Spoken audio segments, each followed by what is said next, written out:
Assalamualaikum warahmatullahi wabarakatuh. Good morning, ladies and gentlemen. I would like to give the warm greetings to the first ICCEIS, also called International Collaboration Conference of Islamic Economics, that held by Islamic Economics Program of FVB UNESA.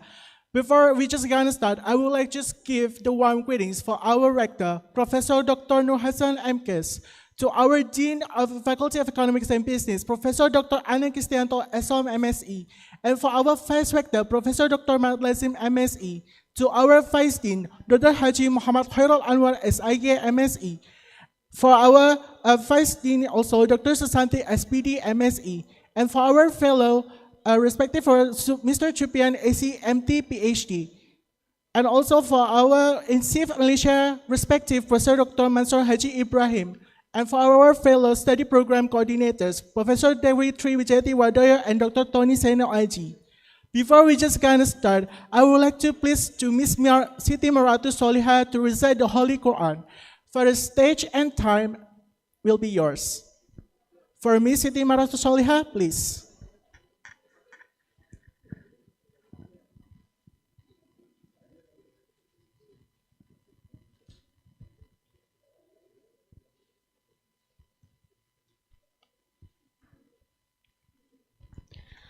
Assalamualaikum warahmatullahi wabarakatuh.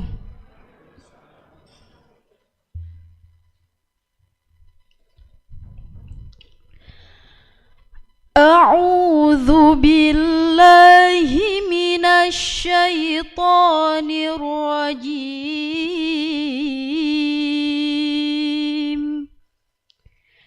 Bismillahirrahmanirrahim.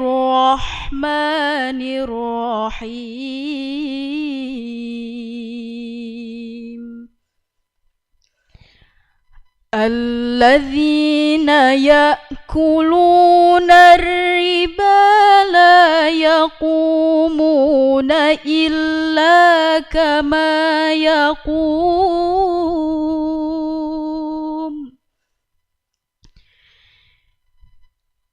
لا يقومون إلا كما يقوم الذي يتخبطه الشيطان من المس ذلك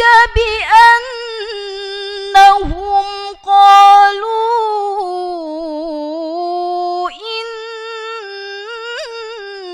إنما البيع مثل الربا وأحل الله البيع وحرم الربا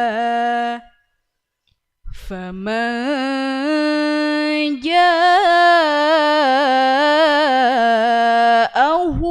موعظة من ربه فانتهى فله ما سلف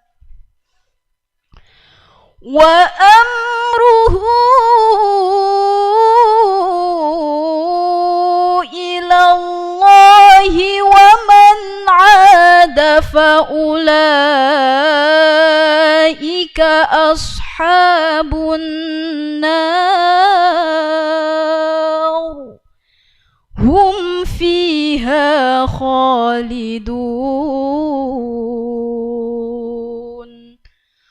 Sadaqallahul azim.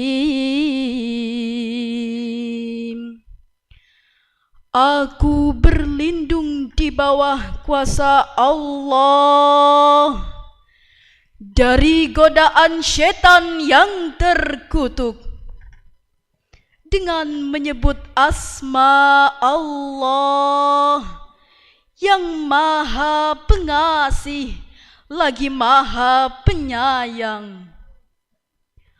Orang-orang yang memakan riba tidak dapat berdiri melainkan seperti berdirinya orang yang kemasukan setan karena gila.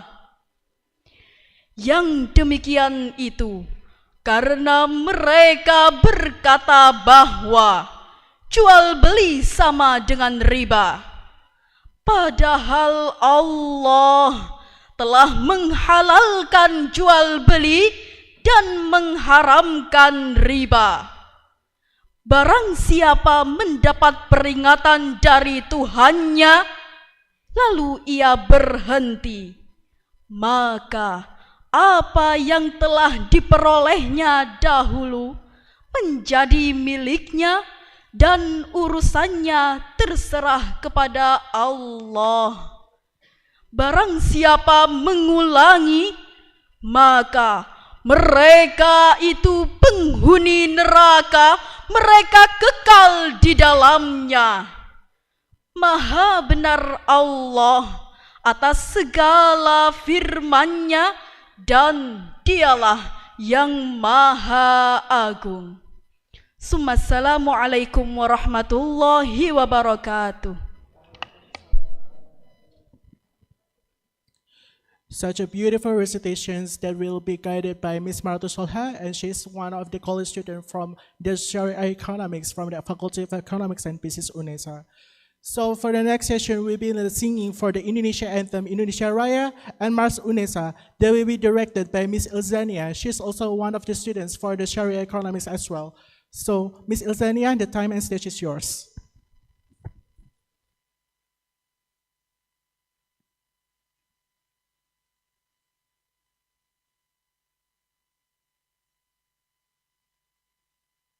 For the audience, please stand up.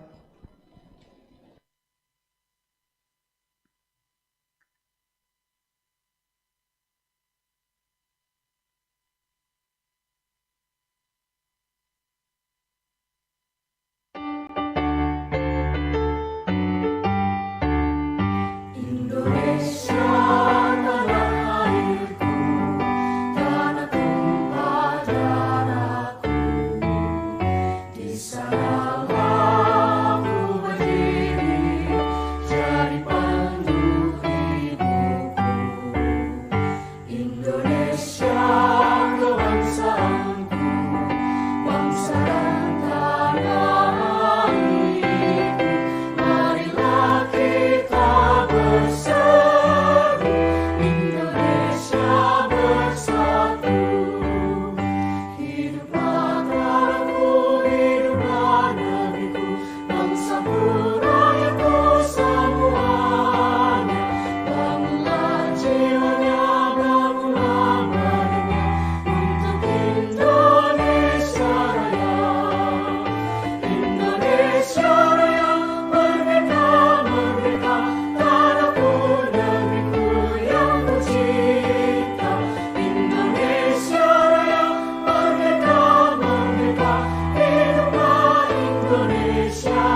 please sit down for all the participants.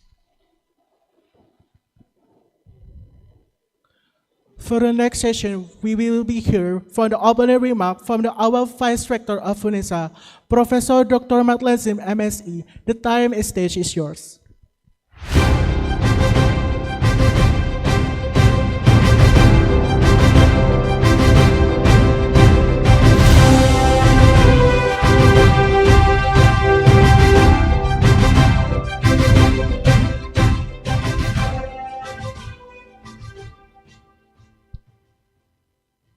Bismillahirrahmanirrahim. Assalamualaikum warahmatullahi wabarakatuh. Nahmaduhu wa nasta'inu wa nastaghfiruh wa na'udzu billahi min syururi anfusina wa min sayyiati a'malina may yahdihillahu fala mudhillalah wa may yudlil fala hadiyalah. Asyhadu an la ilaha illallah wa asyhadu anna Muhammadan abduhu wa rasuluh. Allahumma sholli ala sayyidina Muhammad wa ala ali sayyidina Muhammad, amma ba'du.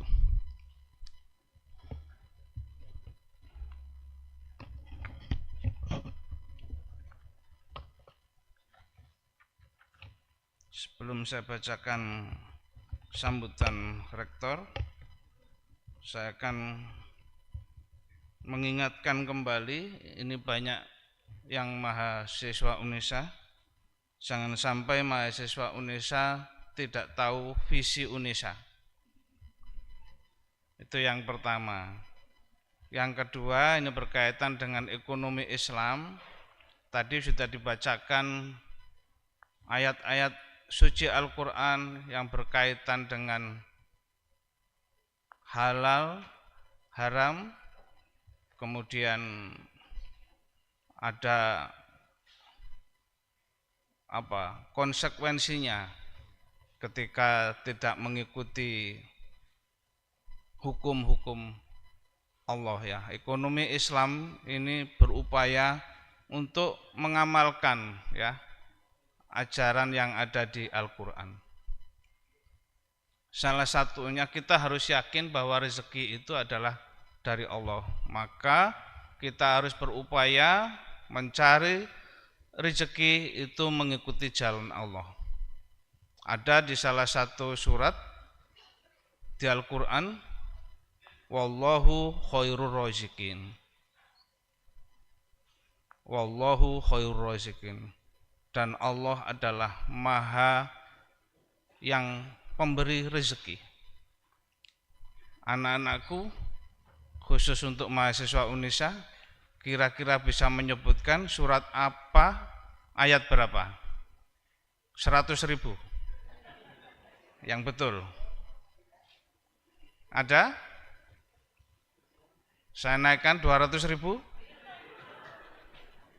ada yang bisa? Yang keras? Mahasiswa UNISA?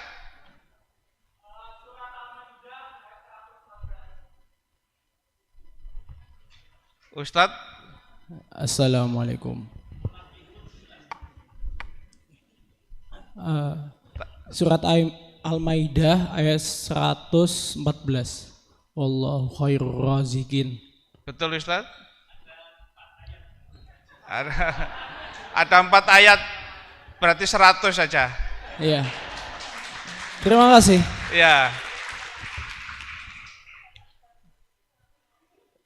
Loh, langsung diambil ke sini uangnya. Langsung diambil ya. Biar enggak lupa nanti.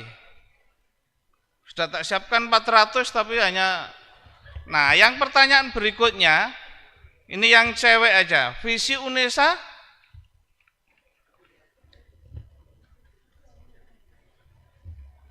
Ya. Ya, halal ini ya.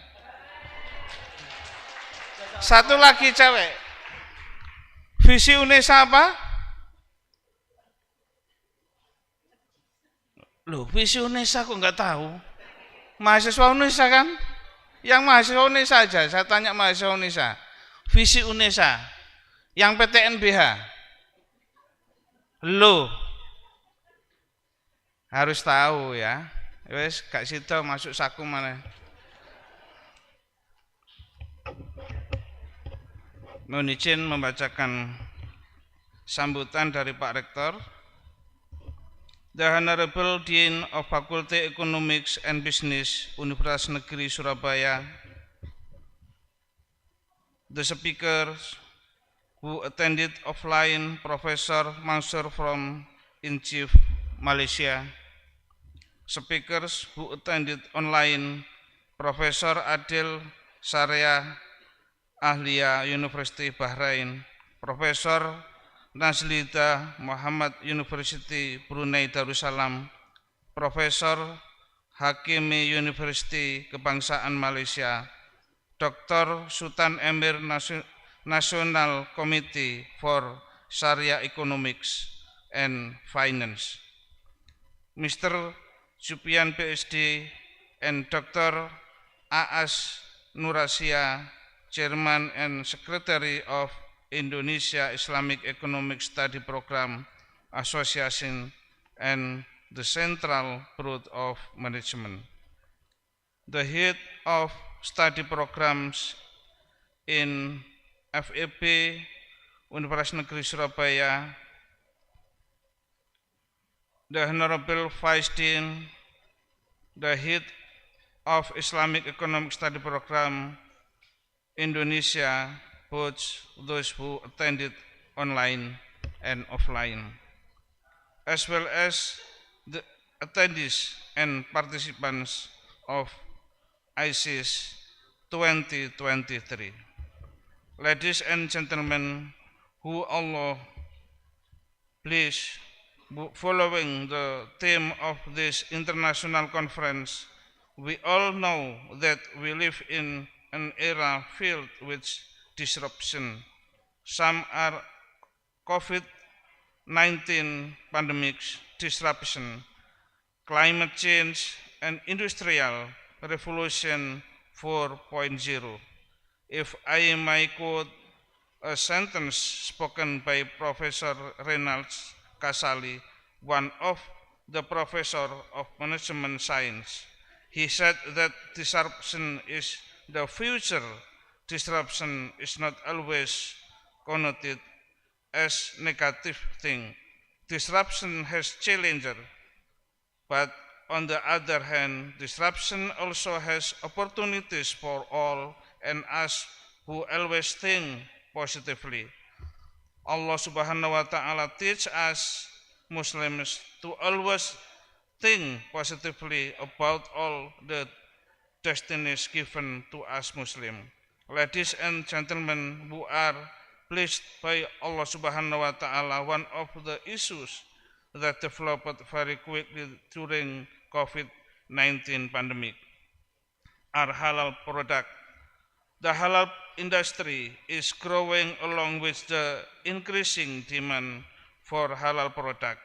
Halal food, cosmetic, halal tourism, and even halal fashion are the leading choice for consumers who want products that guarantee clean lines.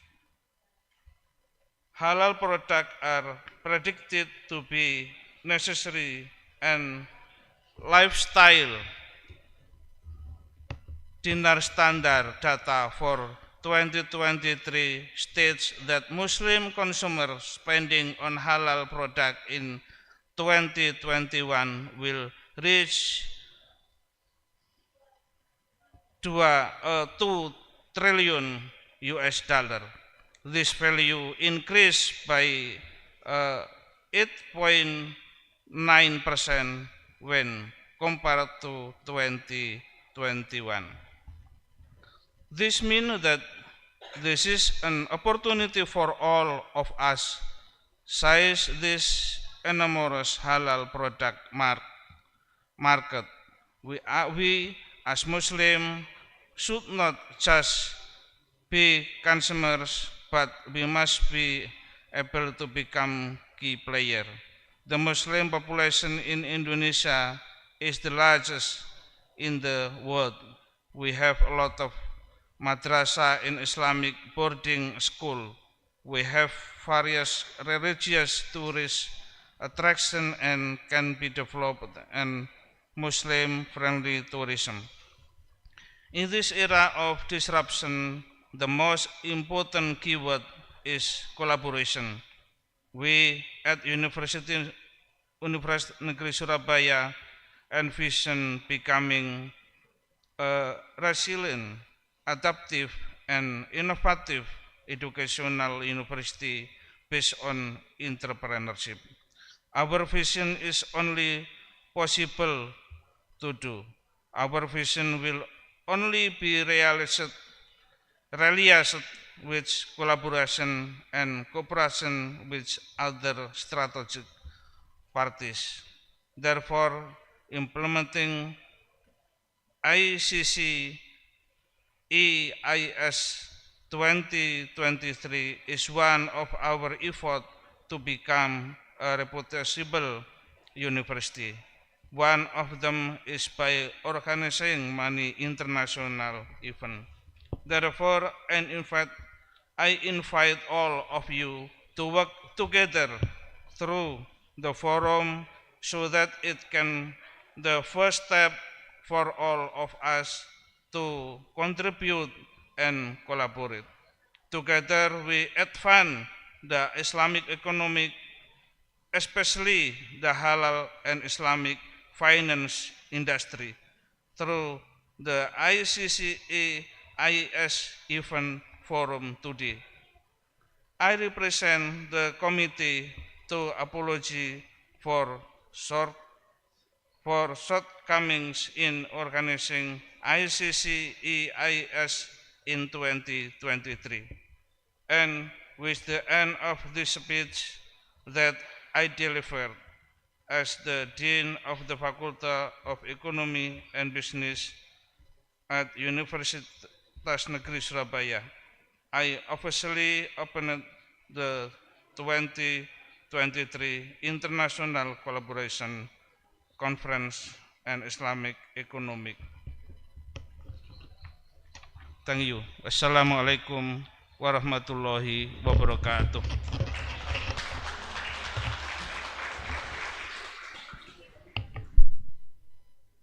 Thank you for the delightful speech, Mr. Vice Rector Professor Dr. Mat Lazim, MSE. We would like to also thank you for the fellow co-hosts and also the sponsorships that is also contribute to the available for the ICCEIS to be happened.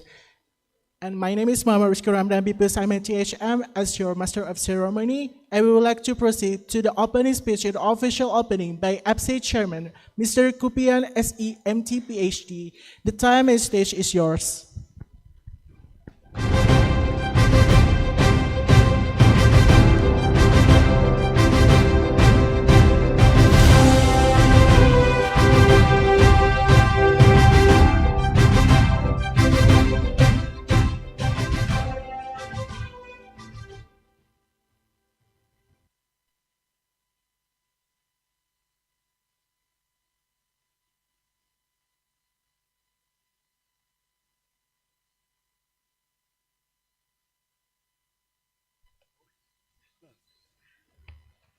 Bismillahirrahmanirrahim. Assalamualaikum warahmatullahi wabarakatuh. Alhamdulillah wassalatu wassalamu ala asrofil anbiya wal mursalin Sayyidina wa maulana Muhammadin wa ala alihi wa sahbihi ajmain, amma ba'du. First of all, let us give praise to Allah subhanahu wa ta'ala, because thanks to His grace and blessing, the first international collaboration conference on Islamic economics can be held at the campus of UNESA Surabaya. Especially for the big family of Surabaya State University, UNESA, in collaboration with the Indonesian Islamic Economics Study Program Association, ICCEIS, I express my deepest gratitude for the event which will be held for 2 days on August 9 to 10, 2023. Ladies and gentlemen, respected scholars, industry experts, and distinguished speakers.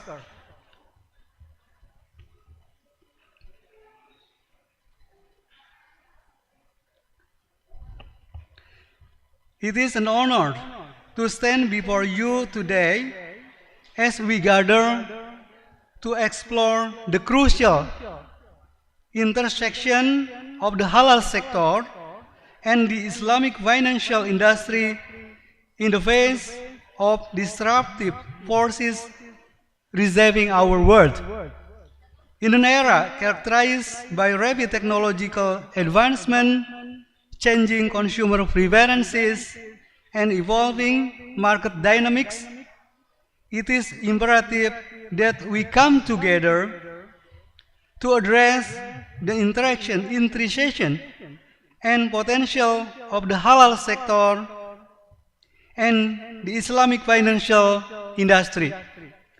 The relationship between these two realms is not only vital for economic growth, but also deeply rooted in the shared principle of ethics, faith, and social responsibility.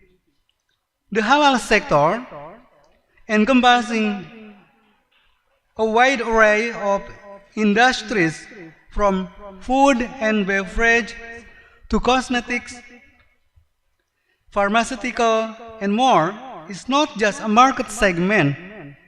It's a reflection of the values cherished by communities around the world. Similarly, the Islamic financial industry, guided by Sharia principles, promotes financial inclusion, ethical investing, and resharing, aligning with the broader objectives of the halal sector.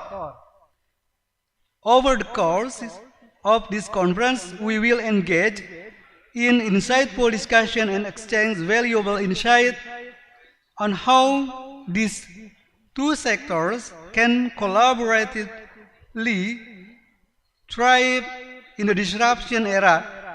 We will address the opportunities arising from technological innovation, the challenges of maintaining integrity and authenticity in halal products and services, and how Islamic finance can effectively serve the needs of this dynamic ecosystem. As we deliberate on these matters, let's remember that disruption can be a catalyst for positive change. It urges us to reevaluate our strategies, embrace innovation, and foster collaboration across industries. The synergy between the halal sector and the Islamic financial industry holds immense potential to not only drive economic growth, but also to enhance the well-being of communities and societies at large. I extend my sincere gratitude to the distinguished speakers, thought leaders, and industry practitioners who have joined us from various countries of the globe to share their expertise and insight. Your contribution will undoubtedly shape the discourse around this critical topic and guide our efforts to harness the opportunities presented by disruption. I also wish to acknowledge the dedication of the organizers. It means UNESA and ICCEIS, sponsors and volunteers who have worked tireless to bring this conference to fruition. Your commitment underscores the importance of the discussion that will unfold over the next few days. In closing, let's approach this deliberation with an open mind and a collaborative spirit. The outcomes of this conference will not only influence the future trajectory of the halal sector and the Islamic financial industry, but will also contribute to a more inclusive, ethical, and sustainable global economic landscape. Thank you, especially to my respected speakers, respected Vice Rector of UNISA, Professor Mat Lajim, the Dean of Economic and Business UNISA, the lecturer of Faculty of Economic and Business UNISA, our colleagues for Chairman of Islamic Study Program in ICCEIS for collaboration to hold the first international conference. Thank you, and I'm excited to witness the thought-provoking discussion and insight that this conference will undoubtedly yield. May Allah subhanahu wa ta'ala bless all our good efforts. Thank you very much. Billahi taufiq wal hidayah. Assalamualaikum warahmatullahi wabarakatuh.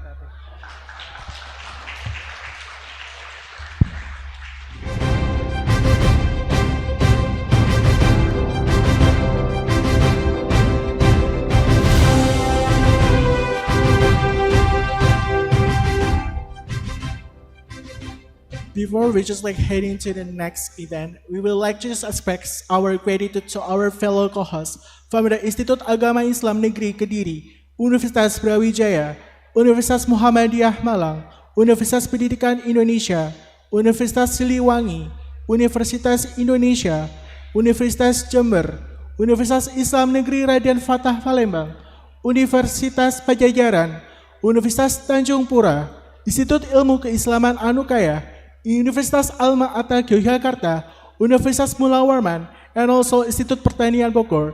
We would like to express our support and the co-host to the availability for the ICCEIS 2023. So for the next event will be the opening dua that will be directed by Mr. Ahmad Yasin SPD MSAE. For the time and stage is yours.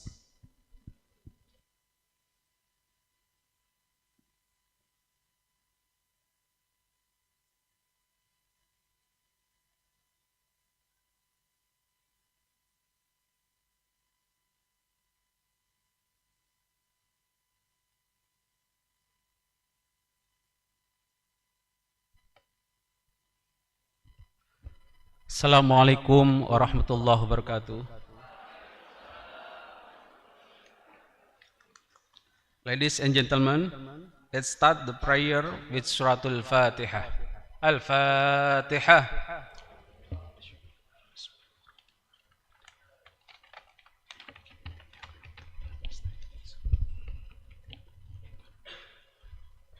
A'udzu billahi minasy syaithanir rajim. Bismillahirrahmanirrahim.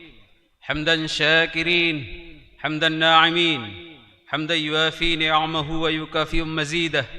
Ya Rabbana lakal hamdu, kama yanbaghi li jalali wajhikal karim wa 'azim sultanik. Allahumma salli ala Sayyidina Muhammad wa ala ali Sayyidina Muhammad. Allahumma salli salatan tunjina biha min jamil ahwali wal afat, wa taqdi lana biha min jamil hajat, wa tutahhiruna biha min jamis sayiat, wa tarfa'una biha indaka 'ala darajat, wa tuballighuna biha aqsal ghayat min jami'il khairati fil hayati wa ba'dal mamat. Allahumma ya Allah, Tuhan kami yang Maha Pengasih, Maha Penyayang, Maha Mulia. Pada hari ini kami berada di tempat ini sedang melaksanakan International Collaboration Conference on Islamic Economic. Limpahkanlah karunia, taufik hidayah dan inayah serta maghfirahmu kepada kami semua yang hadir pada acara ini. Semoga apa yang kami laksanakan ini berjalan lancar dan dicatat sebagai amal ibadah di sisimu. Allahumma ya Allah, ICCEIS 2023 adalah suatu forum membahas ide-ide inovatif, visi dan impian solusi dalam disiplin ilmu ekonomi, bisnis dan keuangan Islam.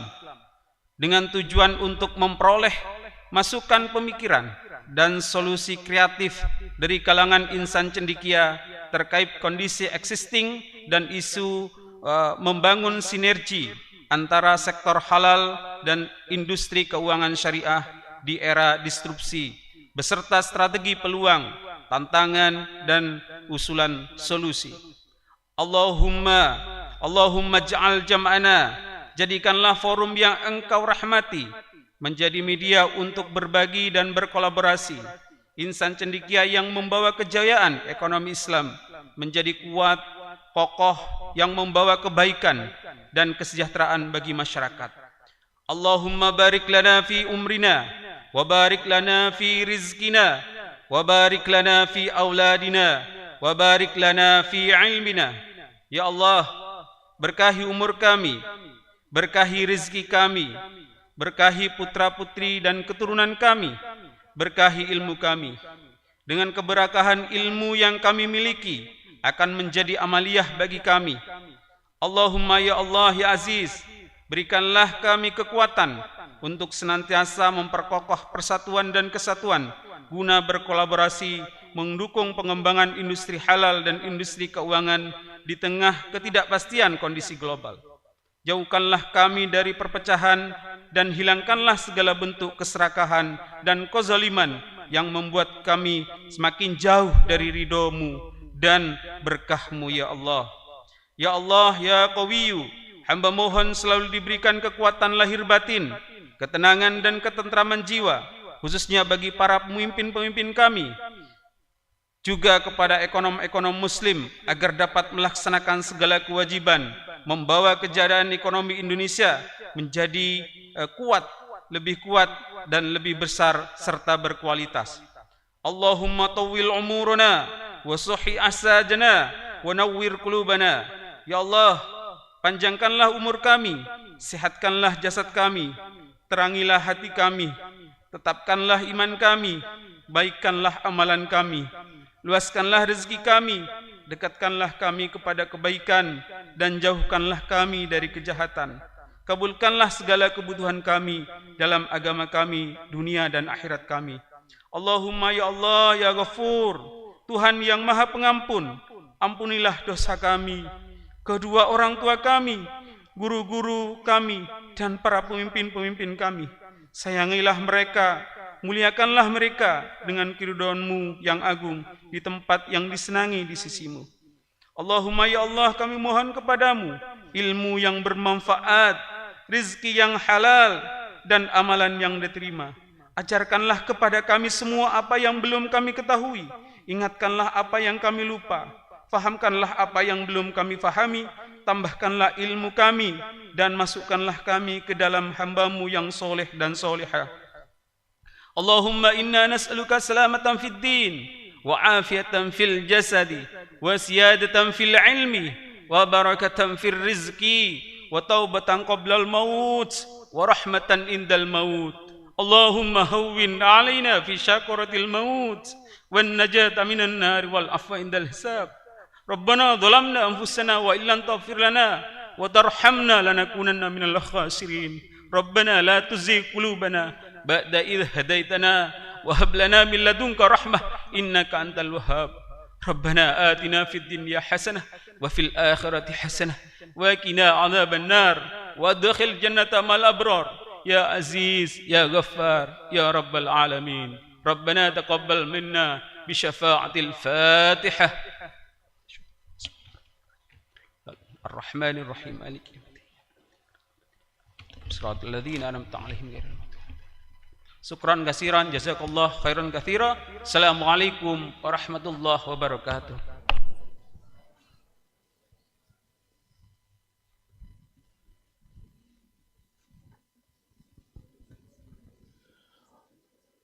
We are going to proceed for the next session. There will be the certificate appreciations for our co-hosts that will be presented by our Dean, Professor Dr. Anang Kristianto, SOS MSI. The list of the co-hosts that I mentioned, please move forward.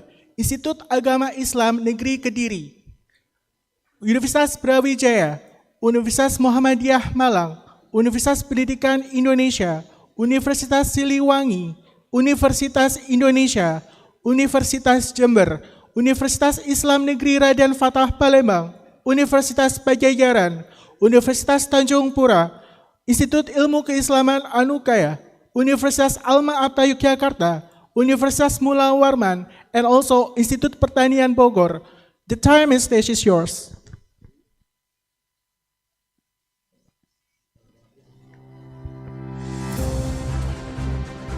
Dimohon untuk para co-host untuk bisa maju ke depan dan juga untuk penyerahan sertifikat oleh Bapak Dekan Profesor Dr. Ana Kristianto SOS MSI.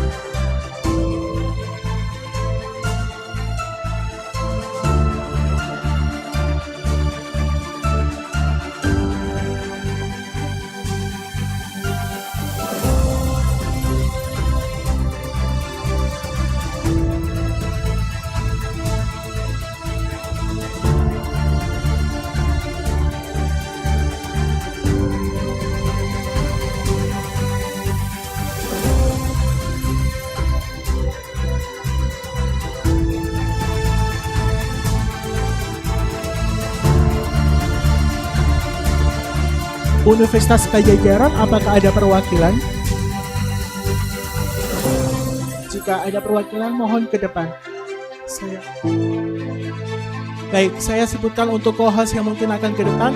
Institut Agama Islam Negeri Kediri, Universitas Brawijaya, Universitas Muhammadiyah Malang, Universitas Pendidikan Indonesia, Universitas Siliwangi, Universitas Indonesia, Universitas Jember, Universitas Islam Negeri Raden Fatah Palembang, Universitas Pajajaran, Universitas Tanjung Pura, Institut Ilmu Keislaman Anukaya, Universitas Alma-Ata Yogyakarta, Universitas Mula Warman, dan juga Institut Pertanian Bogor.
For those who have received the certificate of appreciation, you may sit down.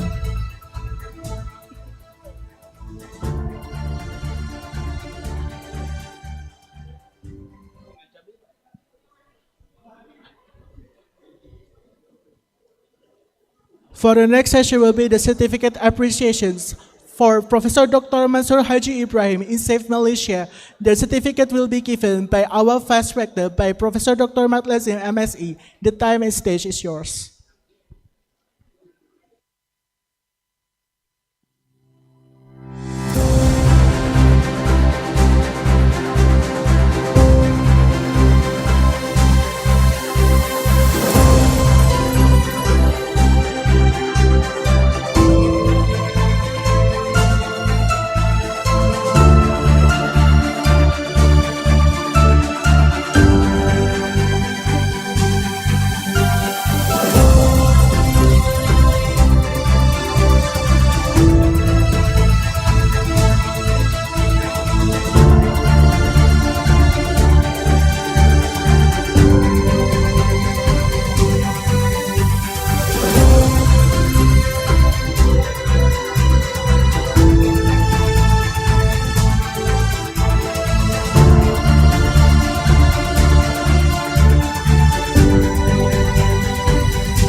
Thank you so much for the certificate appreciations that will be given to Professor Dr. Mansur Haji Ibrahim. For the next session will be the certificate appreciations that will be given to our speakers that will be presented by Mr. Dr. Haji Muhammad Khairul Anwar, SIKME. The time and stage is yours. The first speaker that will be given is Associate Professor Dr. Nazlida Muhammad from University Brunei Darussalam.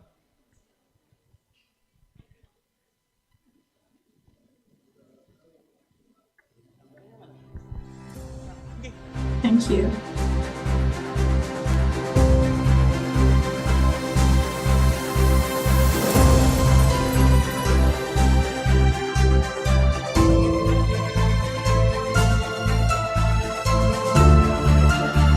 The second one will be from the Professor Pandia Dr. Muhammad Hakimi Muhammad Syafi'i from University Kebangsaan Malaysia.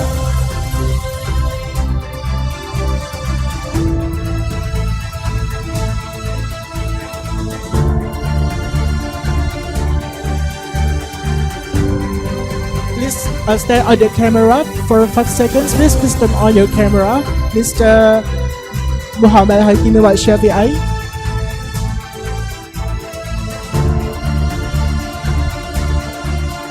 Okay, the next one will be Professor Dr. Aidil Saria from Ahliya University, Bahrain. Please take a photo for 5 seconds. The next one will be Dr. Sultan Amir Hidayat, the National Committee for Economics and Sharia Finance.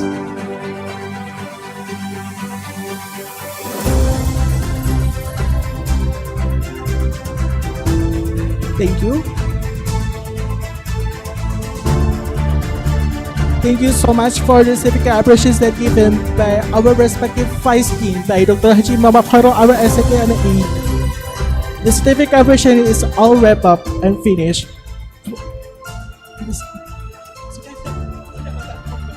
Mr. Khairul, you may be seated.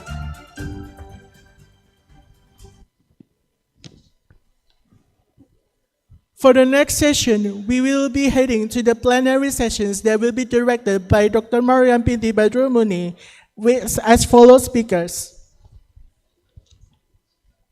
The Associate Professor Dr. Nazlida Muhammad from University Brunei Darussalam, Professor Dr. Mansur Haji Ibrahim from INSIF Malaysia, the Professor Madya Dr. Muhammad Hakimi Muhammad Syafi'i, University Kebangsaan Malaysia, and Professor Dr. Aidil Saria, Ahliya University Bahrain, and also Dr. Sultan Amir Hidayat, National Committee for Economics and Sharia Finance. For the time and stage, I will give it to the moderator, Dr. Mariam, please.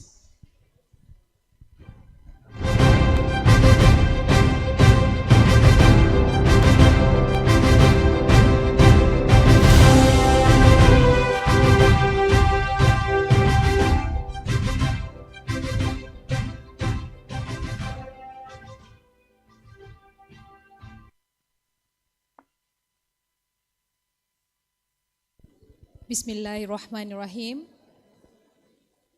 Thank you to Mr. Muhammad Rizky Ramadan. Assalamualaikum warahmatullahi wabarakatuh. Good morning, ladies and gentlemen. It is an honor to welcome you all to this insightful plenary session where we will explore the convergence of the halal sector and the Islamic financial industry in the face of disruption. I would like to greet everyone who is here today, August 9, 2023, in plenary session. I'd like to introduce myself as the moderator. Mariam binti Badrul Munir is my name, and you can address me as Mariam. And I'm lecturer of Islamic Economics, FEB, Universitas Negeri Surabaya. And I'll be in charge of this session till Q&A session. Our distinguished panel of experts is here to shed light on the opportunities and challenges that lie ahead with the title Building Synergy between the halal sector and the Islamic financial industry in the disruption era, opportunity and challenges. Let me introduce our esteemed presenters. First presenters, Associate Professor Dr. Nazlida Muhammad from University Brunei Darussalam, UBD. Second, Professor Dr. Mansur Haji Ibrahim, affiliated with INSAFE Malaysia. Third, Professor Madya Dr. Muhammad Hakimi Muhammad Syafiai from University Kebangsaan Malaysia, UKM. Fourth, Professor Adel Saria, a faculty member at Ahliya University, Bahrain. And the fifth, Dr. Sultan Emir Hidayat from the National Committee for Economic and Sharia Finance. Without further ado, let us introduce our esteemed presenters. Our first presenter is Associate Professor Dr. Nazlida Muhammad from University Brunei Darussalam. She will present the Halal Food Challenge in the Middle East and Islamic Marketing Perspective. I would like to tell her profile briefly. She is a Doctor of Philosophy Marketing since 2009 from the University of Western Australia. Currently, she has the position of Associate Professor at the UBD School of Business and Economics, commencing in December 2022 and continuing to the present. With her extensive background in marketing and years of experience, she brings a unique perspective to the intersection of halal food challenge. So, to Associate Professor Dr. Nazlida Muhammad, the time is yours. Please give big applause.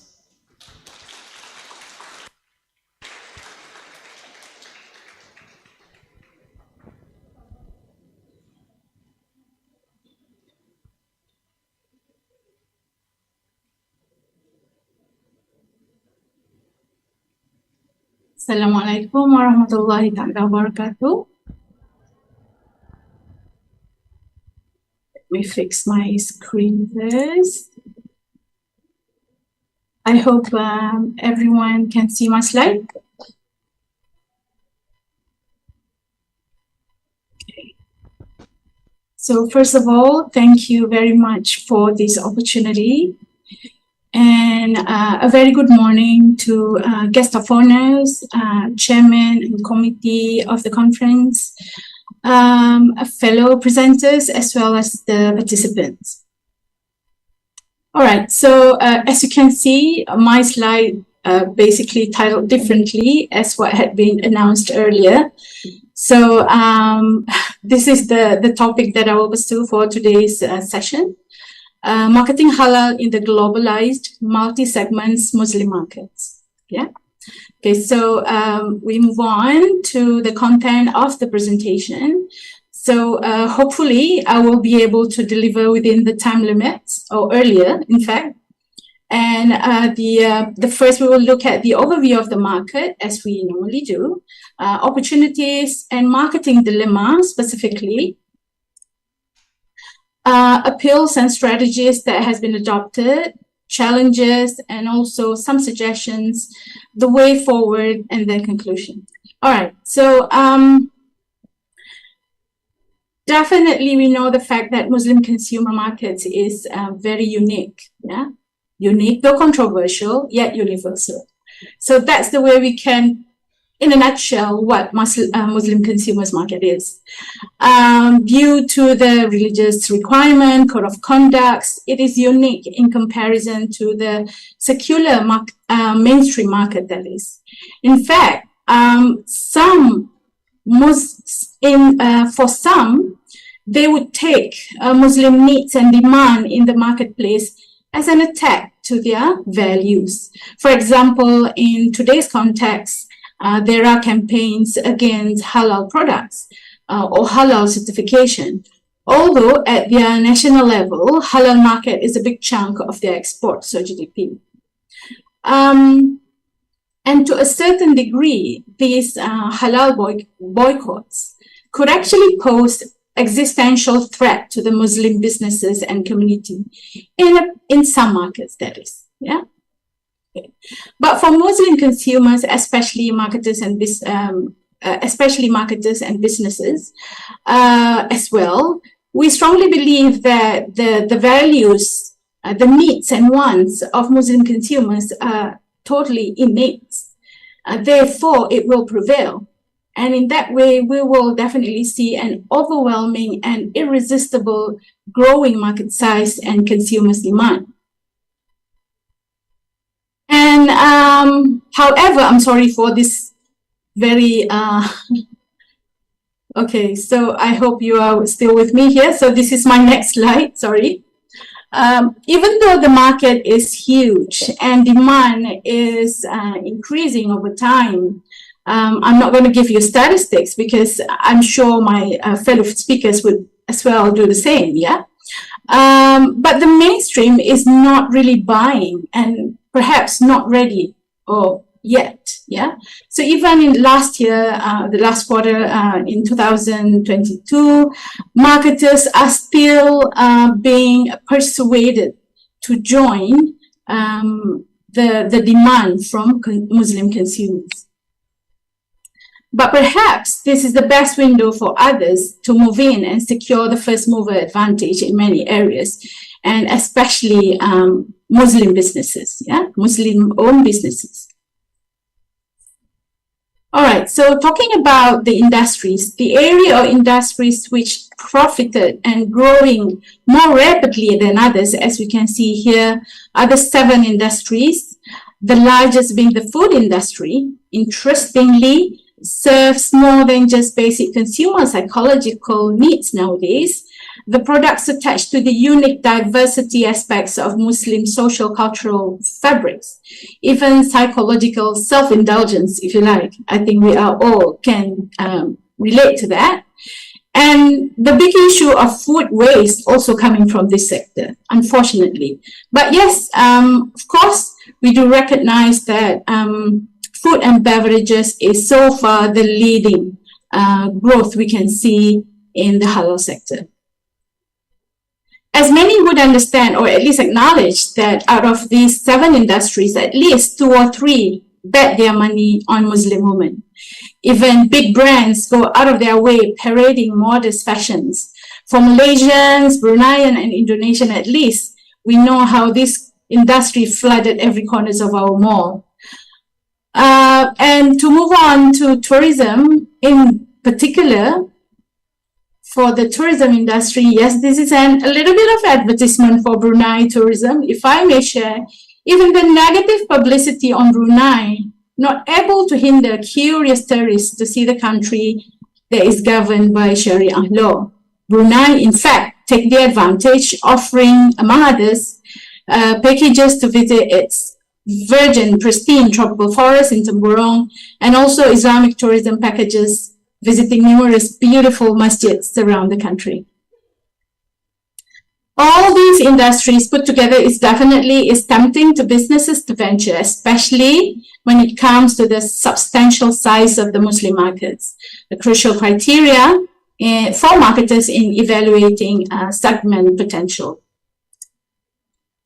Having said that, just have a quick glance on the population of Muslim markets at the moment, estimating perhaps to be around more than 1.8 billion worldwide. Here, the word worldwide is significant for marketers as it will determine our approach in marketing strategies and tactics. But when we say worldwide, do we mean a unified market? So looking at the map, simply the answer is no, because there are diverse cultural and social lifestyles and trends all over the globe, as you can see. Simply the answer is no, but also yes, so that's quite complicated. What binds together the market is the Islamic rules and regulation code of conduct. So that actually becomes a big hurdle for many mainstream marketers. All right, so what we can see here on this slide are some of the most important approach and processes in marketing.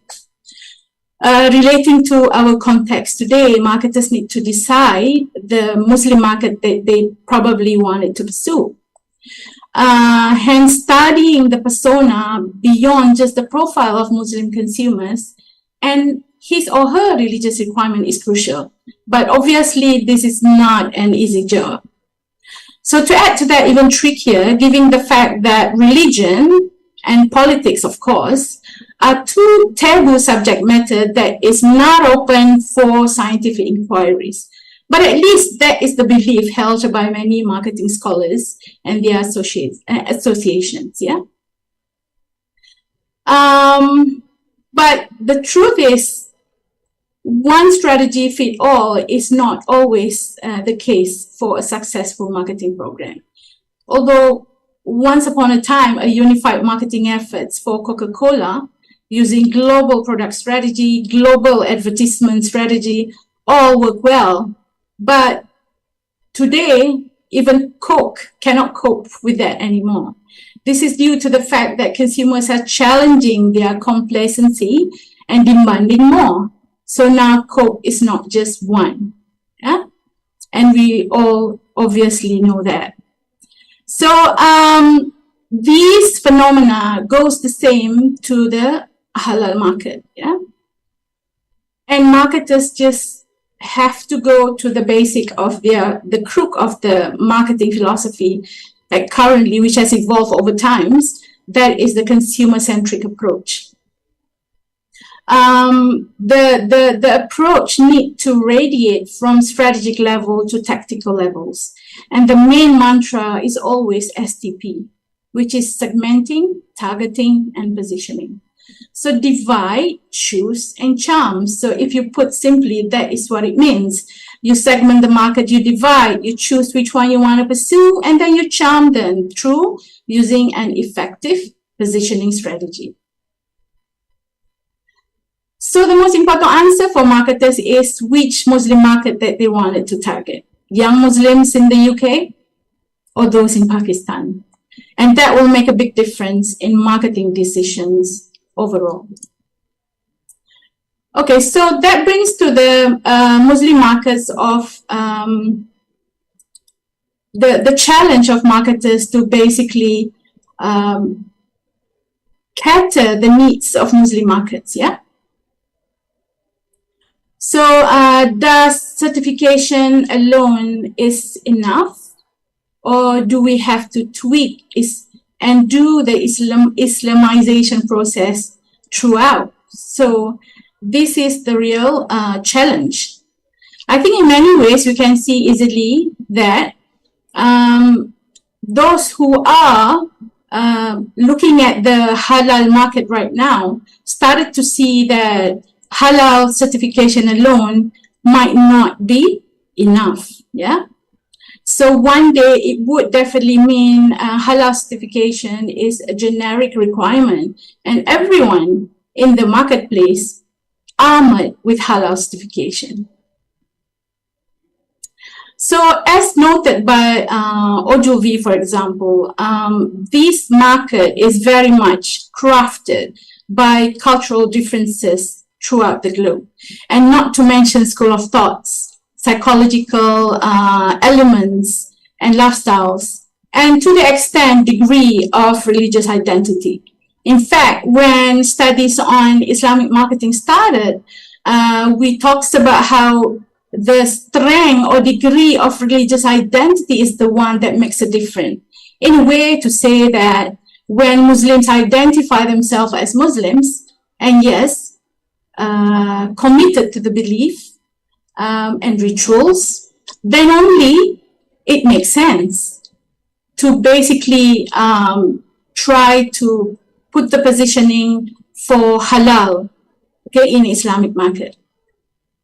So if you can see on the left, this is the work of Wilson and Liu, exploring how to actually learn the process of Islamization of products in the marketplace.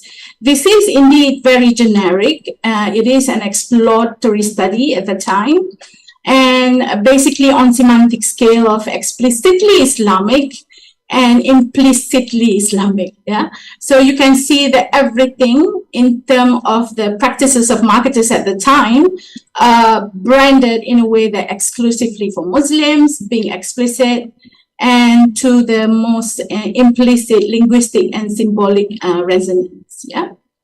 So this is an indication of, to me personally, how abstract positioning of halal brand it is in the Muslim markets. Until now, studies are scattered in marketing literature, at least, in trying to understand how could then we Islamized products but still be acceptable to the general publics at the same time.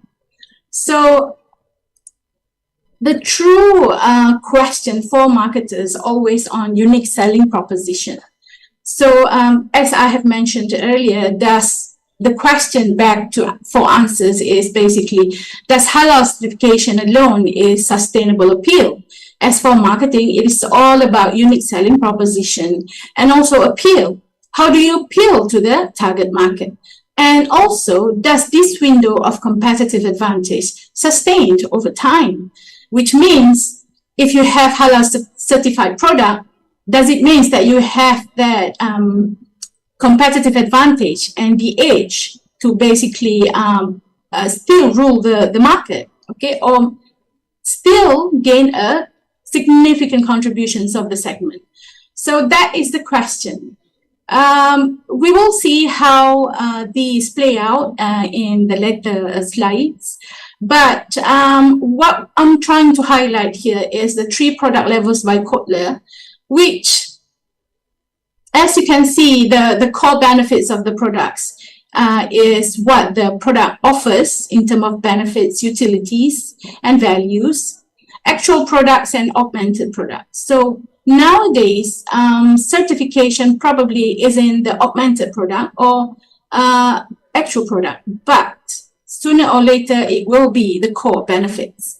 Because as Muslims, what we search for is not only to feel, a hungry stomach, but also halal, and that is compulsory. So in the future, if halal brands only rely on certification, the possibility is they will lose, that advantage. So before we reach that time, I think it is time for halal brands to basically work their way, okay, and make a significant contribution in order to change the way halal brand is perceived before the mainstream marketers flooded the Muslim markets. So basically, perhaps we should be looking for market leader strategy. As we see nowadays, many of SMEs are on the follower strategy. All right, so basically when we talked about halal brand, If you look at the Porter's value model, we actually focused on perhaps only production process. So that is only one out of whole lot of elements of management and productions in a organization processes, that is, yeah. So this is basically very tricky as halal Toyiban is coming up, and also ethical companies are always being sought after by consumers. So basically, the way forward is to have elements of halal, if you like, or the best practice of Islamic conducts throughout the value chain. So this is a bit idealistic, I can see that. But the way to basically gain a competitive advantage is to move the whole organization on the same page. This is how, at least, we can say that the model that can show or guide SMEs or businesses that offering halal brands to up the game and then add values to other functions in the business organizations. Yeah. By the way, as we all are aware of the fact that sustainability, ethical conducts are all major concerns these days, and Islamic values and frameworks is definitely where to go in that sense. Yeah. All right. So move on is the 3 examples of approaches or strategies adopted by halal brands. Okay, so the first one is halal cosmetic. So it's quite interesting to see that these marketing consultants based in the US listed halal brand alongside brands that are not certified halal, but appeals on in being environmentally friendly and ethical at the same time. So, but yes, kudos to Wardah, an Indonesian brand, which is listed in this page. But the most important thing that I wanted to highlight is the fact that halal brand is competing on universal values that is, at first we thought is out of the same group, yeah, of appeal. We thought that halal cosmetic is halal cosmetic, but in the West, halal cosmetic is competing within these realms, if you like, sustainable and ethical products. So this is an interesting what you call scenario, because for Wardah, for example, at least, alhamdulillah, so the company definitely is going for green marketing appeals. Yeah, so this is very much a trend, but a little bit controversy in a sense that it has been plagued by just claim, but no action. Yeah, so we definitely trust, yeah, Wardah is carefully planning, monitoring marketing efforts so that it is a reality being green appeals rather than just what we call green washing. And my second examples here is on halal food appeals. And I think this is very much interesting examples of how halal brand, halal food brand, based again in the US, yeah, being very creative within the market for the Muslims who are eating halal. So the way marketing sees this practice is the fact that yes, halal is something that we certified. Our products are certified with halal, and also the national certification, USDA, probably compulsory. But beyond that, what I would like to highlight the most is the fact that this company highlighted the benefits of eating halal food. So that's basically is another step ahead. Yeah. So some of the elements of halal food that listed are safe and health, safe and healthy, ethical in productions, zero contamination, support immune system, and eliminate anxiety. So if you go on to the page, you will see that they explain in details on how these halal food basically bring about all these benefits, yeah, to the consumers. And the positioning of these products is, yes, you can see halal in the brand name. So definitely is halal a big thing, but it's really right on the lifestyle of the market, yeah, which they are operating in the US. Those that are more affluent most of the time in the US and in the UK. So the healthy lifestyle is the way to go.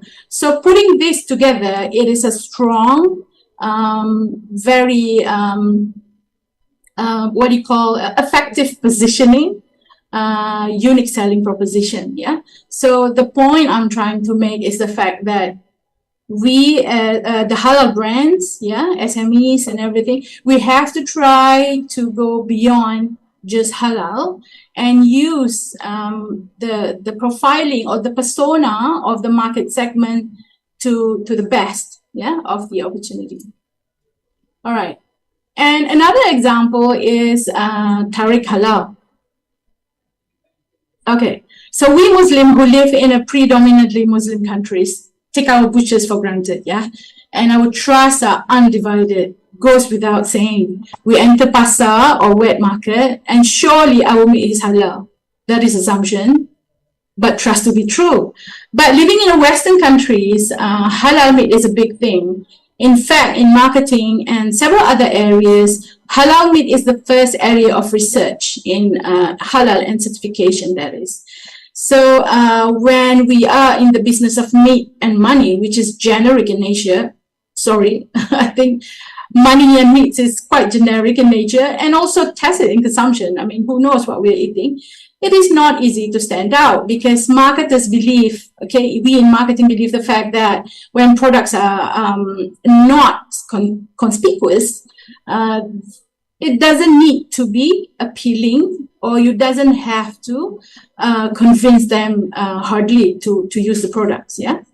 So, say we own a halal butcher in London, like this, our brother Sheikh Tariq, yeah? Securing quality halal meat is already a great deal. And what about convincing the consumers that they are offering halal quality meat? And that is definitely another big job. But what Sheikh Tariq Sheikh, his maneuver is clever in a way that they pin the supplier to double down on quality and certification at the same time. Okay, so what else we need for meat? Okay, that's just it. It needs to be quality halal products. And due to the issues surrounding the market, like in the Europe and UK, in this particular case, suppliers and certification is extremely important. So by using supply chain perspective as the strength to double down on certification, that is just clever. But of course, at the same time, this company really adopted strategies that offer full assortments of products. So definitely is the way to go. Yeah. And my last, that is my last example. Okay, for the products. So basically, what do we forecast for halal brands in the future? How would they survive if given the fact that a halal becomes generic? What should we do? And we always trust on brand equity, basically a demeanor of a company, okay? So marketing to Muslim arguably having background of strong moral framework from Islamic values is easy because good and bad is more objective. And at the same time, it's tricky in balancing with the dynamic value system of the global world. So we see many companies are really in dilemma whether they have to, what they have to do, like should they follow through this set of expectation from Muslim markets, or should they go by the mainstream secular capitalist markets? Yeah.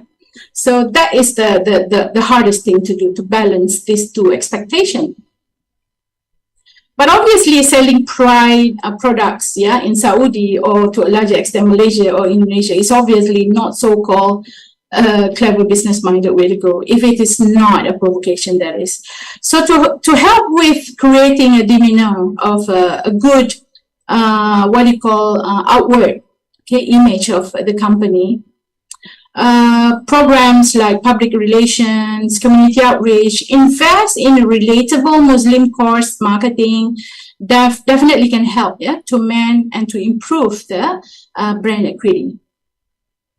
And the second one is to educate consumers, okay? Information is always important. Knowledge is the key, always, in every area. So same goes with halal. I mean, everyone knows halal, but I'm pretty sure that not everyone understands what it means technically, yeah? Of course, this is also need to be beyond Muslim markets, because there are evidence here and there that non-Muslims do have interest on halal products, yeah? And of course, because we know the fact that halal is beyond no pork and alcohol. So truly halal helps with well-being. So how's that works? So, yeah, so this is actually, for example, being shared by the earlier example of box meat, halal box, yeah, box halal, putting the concept into practice, yeah.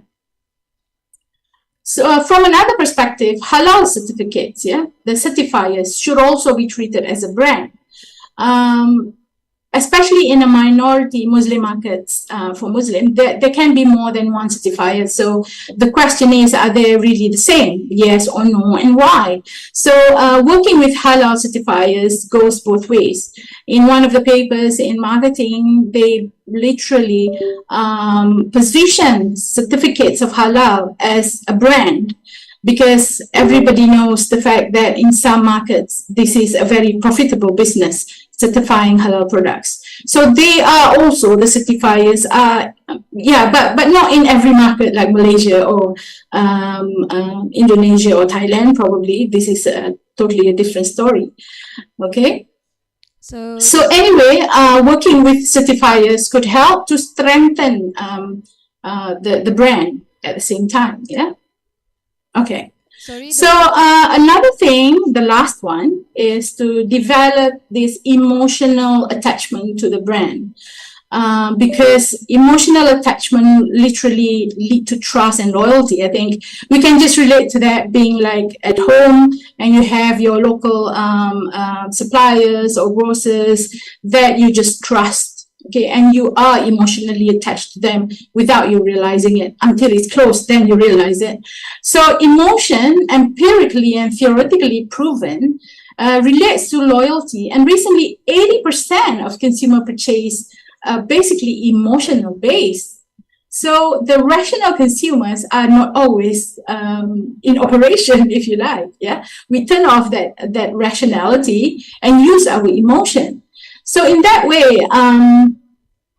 another study highlight that emotion in relation to religion is widely used for among these practices that selling to Muslim markets. So usually brand appeals to Islamic values, and it works really, yeah.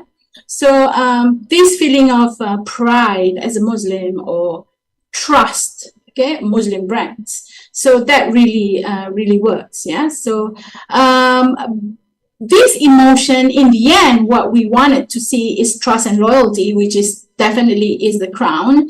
And you can see this in arguably Apple, Tesla, and Gucci. So perhaps these are examples of brands who have fan. Yeah.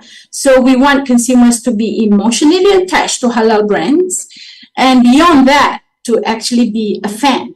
Yeah. Sometimes if you ask fan of Gucci, Tesla, no, I'm not arguing on that. Apple, they just couldn't break it up. What's the reason? Yeah, for being so fanatic towards the brand. But bring to this context of halal brand, yeah, we have Muslim Pro, and I'm sure everybody knows about the Muslim Pro, which is trusted apps.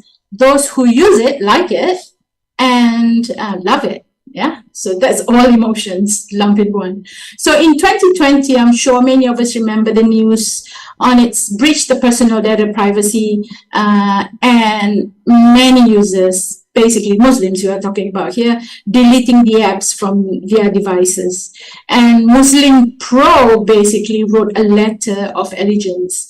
This is totally about relationship, yeah? So if you read the letter, Muslim Pro did not give your data to the US military. We have never done that and never will. To ensure that your personal data remains safe with us, we also ended all relationship with our data partners to close all possible vulnerability. So basically, we can see that it is confessing that they have not and will not do it, claim, yeah, that they have not do it, and breaking up relationship with other partners, denying the alleged betrayal, making it up for Muslim consumers. So it's a tricky job mending relationship in this case, especially because between one marketer and thousands of consumers. In this case, I think in terms of download, more than 150 million download of this app, yeah. Even in our culture, we know that one-to-one relationship, one-to-four relationship is always tricky, or sometimes. So relationship with thousands, you can imagine how hard it is. So in conclusion, it is always a hard work for marketers to nurture, yeah, relationship. At the same time, developing it is one thing, but then to nurture the relationship. So halal brand with the Muslim consumers have to develop this relationship. This is in marketing the highest level that actually can make your consumers or Muslim consumers change themselves to the marketers. Yeah. Okay. So towards the end of my presentation, these are some of the I would say general challenges and also consideration, yeah, to be considered by halal brand providers. Multicultural and diversity.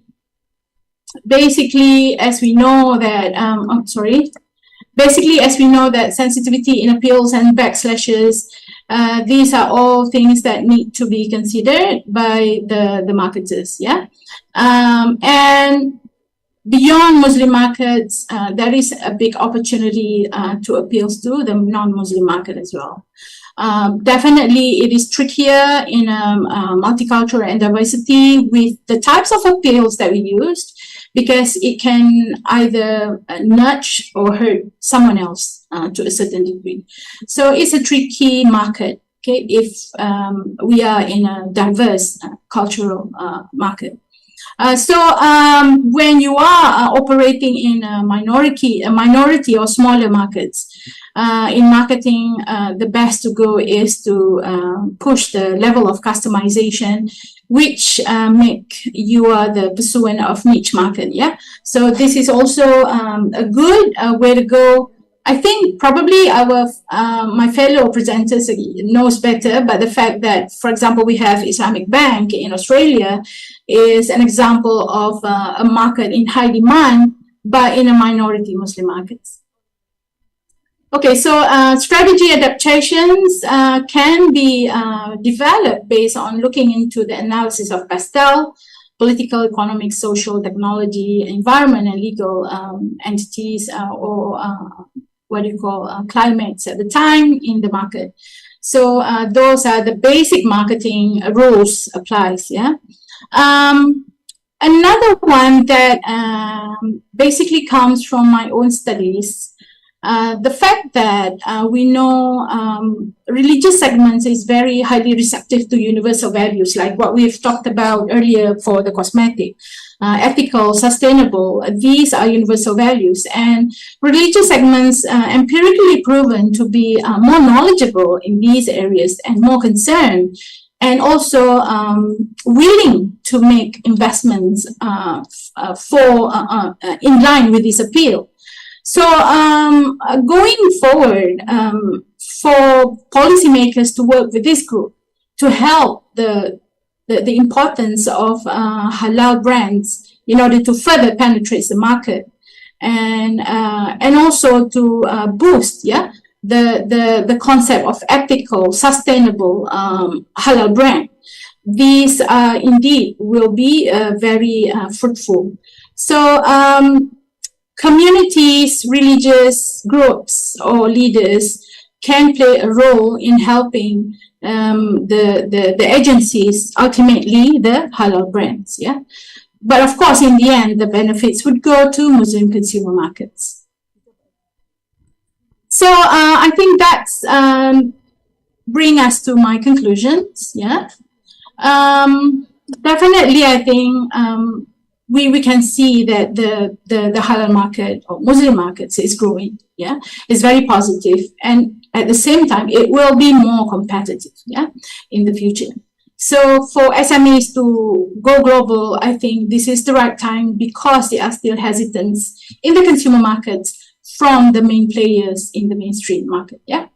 Okay, Sorry, but at the same time, in order to do that, more value added and customization to improve product positioning, product offer, to secure the first mover advantage is extremely important. So this is a hard work and more work to be done.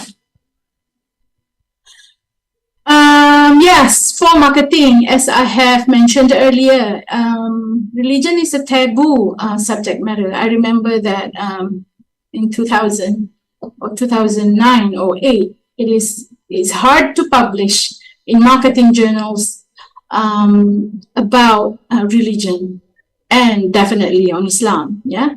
So this is always being a taboo, but slowly it's penetrating the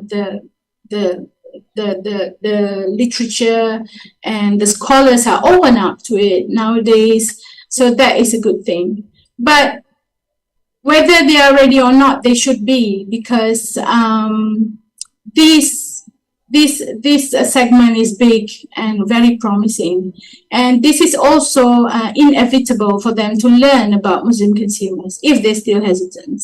It is because Islam is here to stay anyway. So thank you very much for listening to my very short presentation, I guess.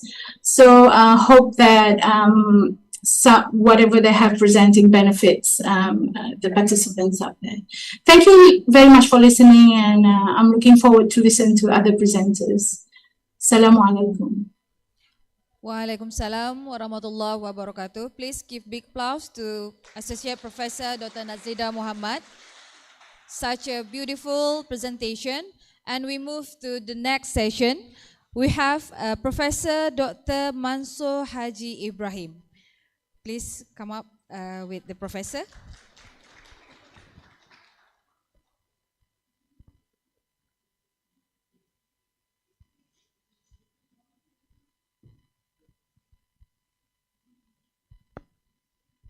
So I would like to introduce a little bit about yourself. He affiliated with ICCEIS, International Center for Education in Islamic Finance, Malaysia. He will delve into Islamic finance and inclusive growth. He was awarded the position of full professorship in 2003. He successfully completed his doctoral studies in the field of economics at Washington University in 1996. The individual possesses expertise in the field of monetary economics, macroeconomics, economic development, Islamic banking, and applied econometrics. So, Professor, you have 30 minutes for your presentation, and the stage is yours. Thank you. I think I would take roughly 20-25 minutes, hopefully. Bismillahirrahmanirrahim. Rabbi israhli sadri wa yassir li amri wahlul 'uqdatam min lisani yafqahu qawli. Assalamualaikum warahmatullahi wabarakatuh. Waalaikumsalam warahmatullahi wabarakatuh. And first, let me thanks Universitas Negeri Surabaya for inviting me to be here. and to give my view on Islamic finance and inclusive growth. And it's really an honor for me to be in your presence in this very first conference on Islamic economics.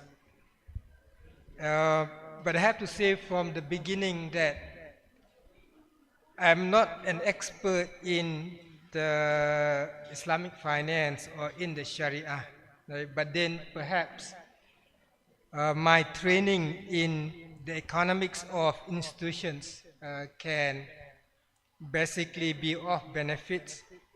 And what I'm going to discuss or present here is more of to stir discussions and conversations regarding Islamic finance and inclusive growth without answering whether Islamic finance promote inclusive growth or not, right?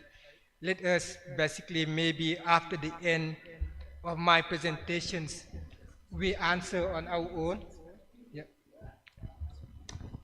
Okay, we answer on our own whether Islamic finance is capable of promoting inclusive growth. So what I would do in this context, I will give you some graph and look at the picture first with respect to inclusive growth. And then, as the Vice Rector mentions in the opening remark, we have to go back to the basics. Right? And basically, I would like to bring here the spiritual foundations or the Islamic foundations of inclusive growth. And then we try to look to link Islamic finance, whether it have mechanism, at least from theoretical point of view, to inclusive growth. And then let us together make an assessment in linking the spiritual foundations, the ideal Islamic finance that many of us would like to have, the reality of Islamic finance in practices today, right? And then finally, I will present some points on how we should move forward, right? Again, for us to basically go back to the roots, to our own teachings, to Islamic principles, for us to be able to move forward, right? Now, if we look at, in the context of next one, the inclusive growth, we have economic progress, right? And the graph here shows you the growth in GDP per capita, per persons, with the exceptions of poor countries. All countries are growing, where income per capita have increased substantially, including in lower middle income and upper middle income. So we have witnessed growth, right, in advanced countries, in lower middle income countries, and in upper middle income countries. We have growth, right? Whether this growth that we have observed in the past have been shared, right, in the context of what we term as inclusive growth, or in the context of what we know as shared prosperity or not, let's look at the next graph, right? And this graph shows us that despite the progress that many countries have made, the income distributions is not equals.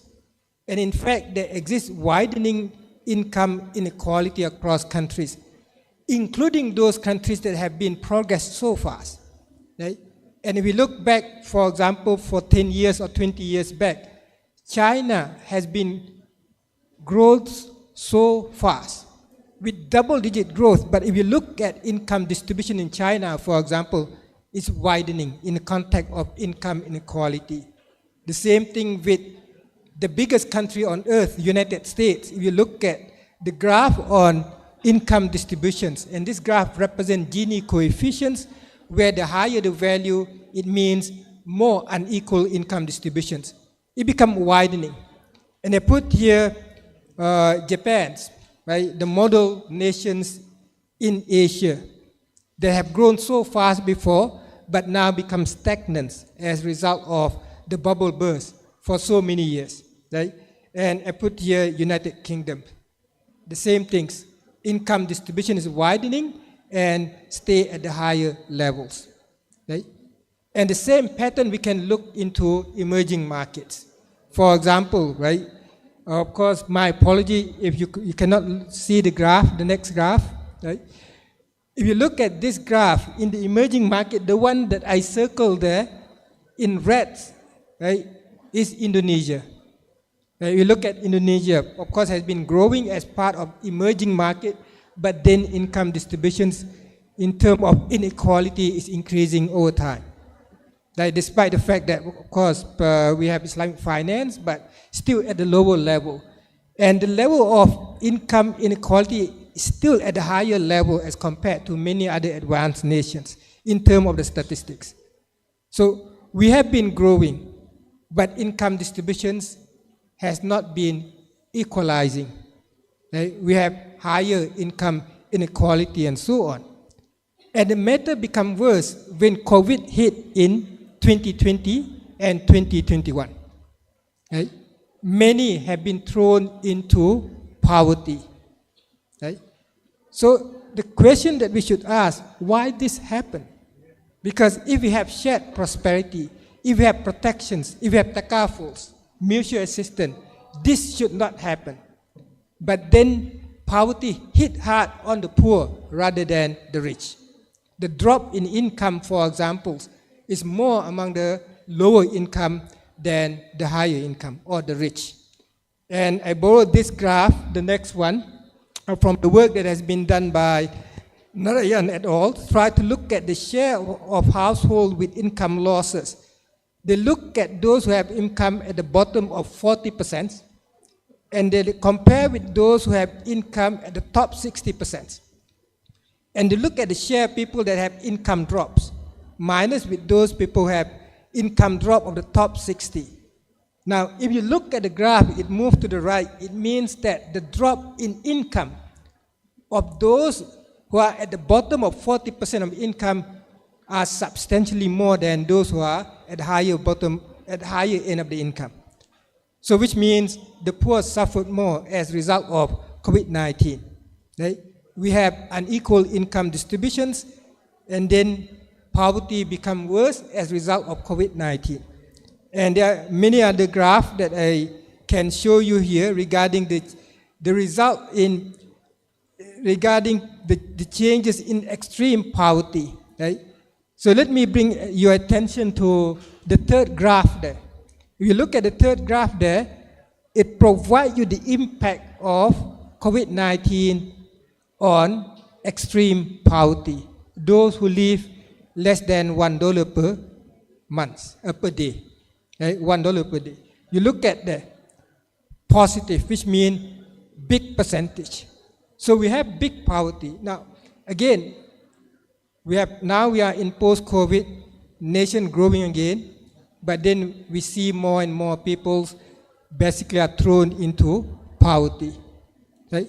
So this raises very important questions, right, for many researchers. For example, what happens? What leads to poverty? Right? What leads to income inequality? And thousands of work has been published and tried to discuss the determinants of poverty, determinant of income inequality. What caused this to happen? And if you look at literature, so many things that has been identified. This is the result of government policies. This is the result of disaster. This is the result of corruption. This is the result of this and that. Right? And many solutions have been provided. We have to promote financial market so that financial market can channel fund efficiently. Right?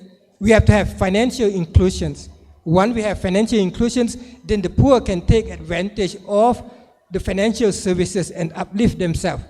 We have to update educations. But all these things have happened before. Right? Then what we have observed, the problems are still there. Right? Now, what I would like to raise here, basically to go back to root, maybe we miss one key element for us to promote inclusive growth or shared prosperity.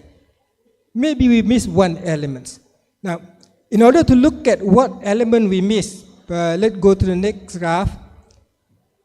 Let's recall back of the verse in Surah Al-Qalams, right? And this is a very important verse, right? That Allah says, "Inna balawnahum kama balawna ashabal jannah."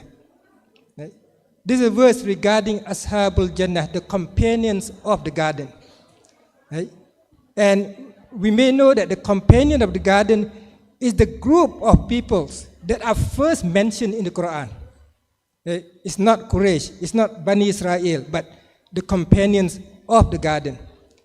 And the story of the companion of the garden should provide us foundations, how important the prosperity, the wealth are shared between the rich and the poor. Right? And to put the story in a simple term, there was a very generous man that owned the garden, and he gave access the garden to the poor. Right? So in one narration it said that the fruit of that garden, right, was divided into 3 portions. One for himself, one for the future, and one for the needy and the poor. Right? And then once that man passed away, the garden inherited by his children. Now, and this ayah came is basically to describe what his children did. They conspire, they planned, right, to not to give access of the fruit of that garden to the poor. So they conspired to go into early morning, harvest the fruits, so that when the poor came, there's no fruit for them to be taken. Now, if you think carefully in terms of this case, right, the garden belonged to them. Technically, it's okay because it belonged to them, right? As long as, of course, I'm not sure that time we have zakat or not, but then it belonged to them.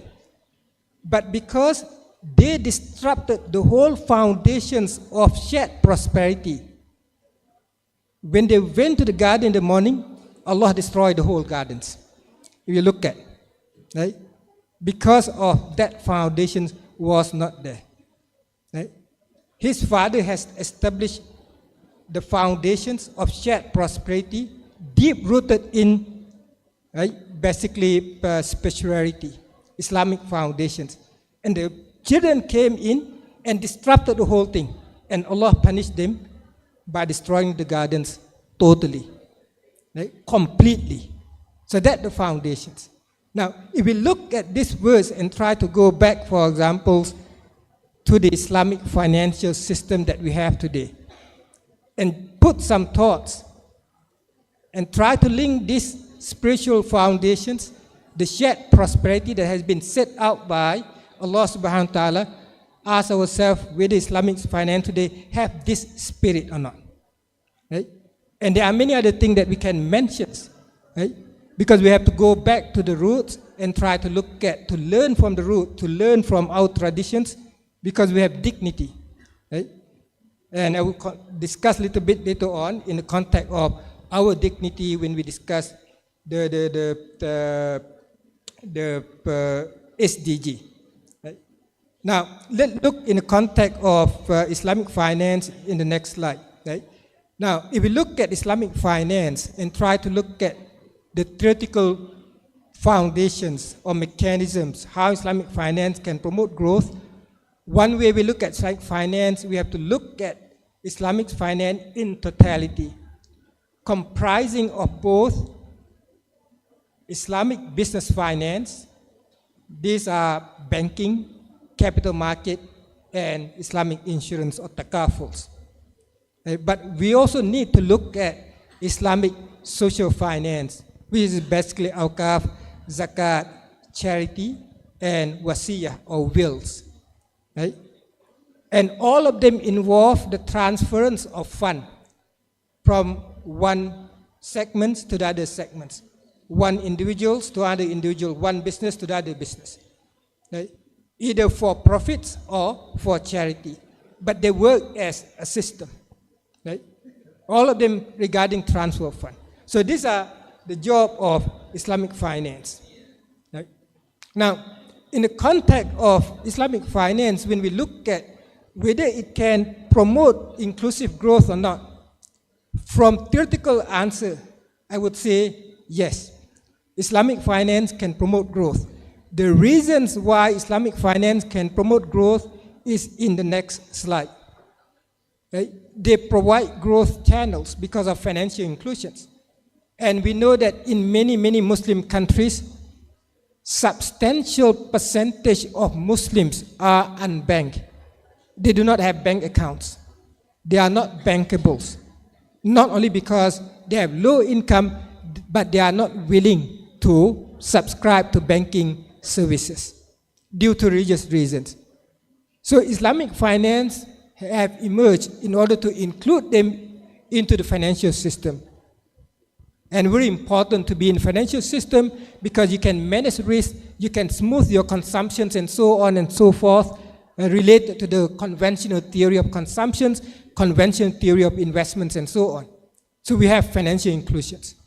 And Islamic finance promote efficiency in the context of the fact that any financing coming from Islamic bank, for example, must be tied directly to the real sector. So we have what we term as the real sector Islamic finance connectivity, very closely linked. Right?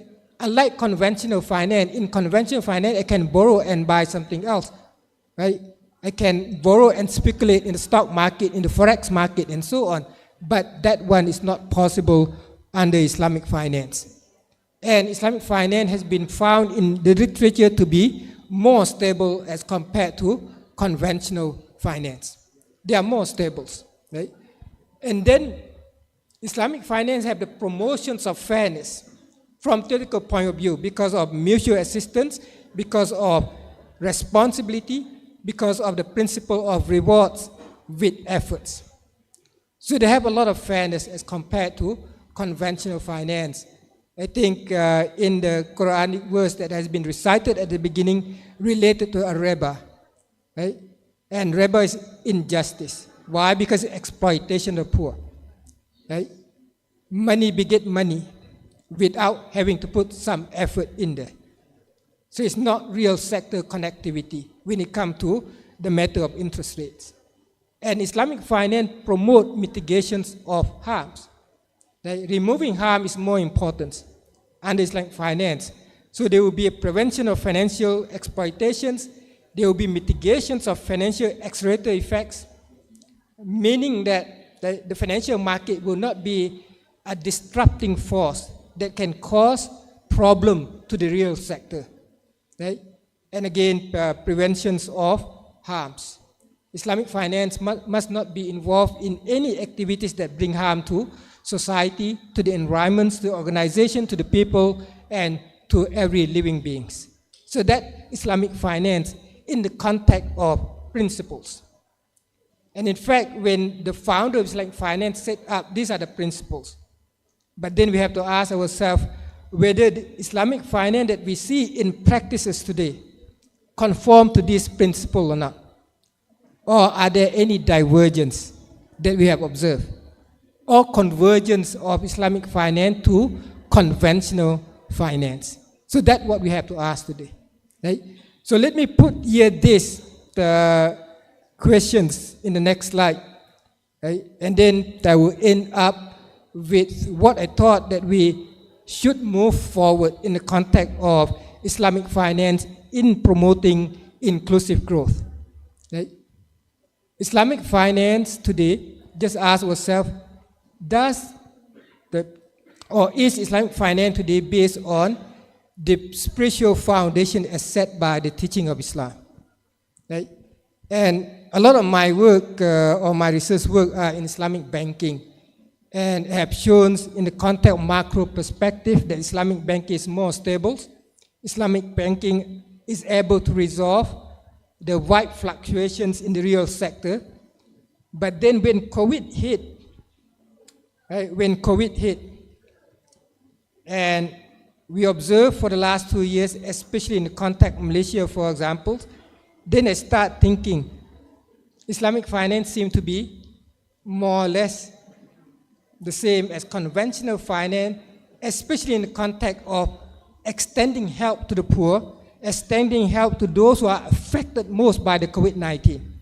And in fact, in the Malaysian case, for example, I have seen that conventional banks were faster in extending help to the poor as compared to Islamic bank.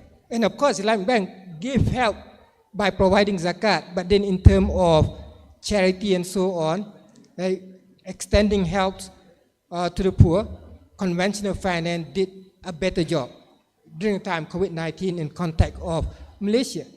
So I start thinking, where is missing there? Perhaps Islamic banking that has been set up, for example, is for the business and tick the box of Islamic compliance, but then main motivation may be profits in the same way as conventional bank. And if we look at Sharia compliant firm, for example, nothing to be proud in the context of Sharia compliant firm. Right? Why is it nothing to be proud of? Because they look at negative exclusions. Those firms involved in haram activities are not Sharia compliant, and they look at financial ratios. Right? They look at the cash ratios, they look at income ratio that come from haram sources and so on. If they fall below certain threshold, they are Sharia compliant. And that is definitions of Sharia compliance. I will touch more on this in the context of compliance. Right? So to answer this one, is Islamic finance is based on spiritual foundations? Ideally, yes, it should be.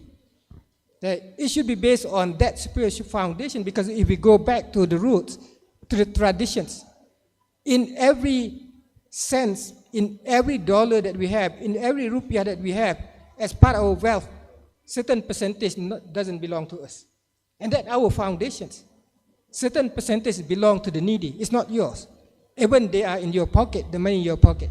And that's our foundation that we have been taught from the beginning. So ideally, yes, it should be based on spiritual foundations. But then in reality, there are substantial debates. Right? Some, I think in Malaysia, there's one former Islamic banker. Right? He wrote a book, Confessions of an Islamic Banker, because he used to be CEO of Islamic Bank and so on. In his book, he said Islamic Bank is exactly the same as conventional bank.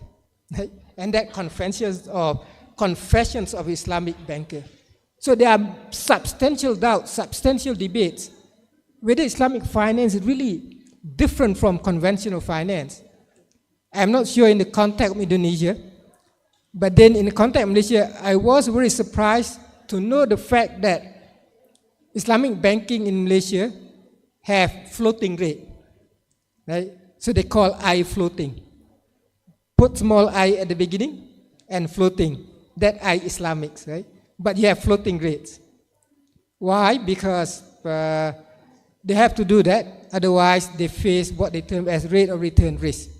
Right? If the interest rate by the central bank increase, if Islamic bank is not able to increase the financing rates, but at the same time they have to increase the rate on investment accounts or raise on deposit accounts, they face that squeeze of margin, they become less profits. So to face that type of risk, they introduce high floating rates. Right?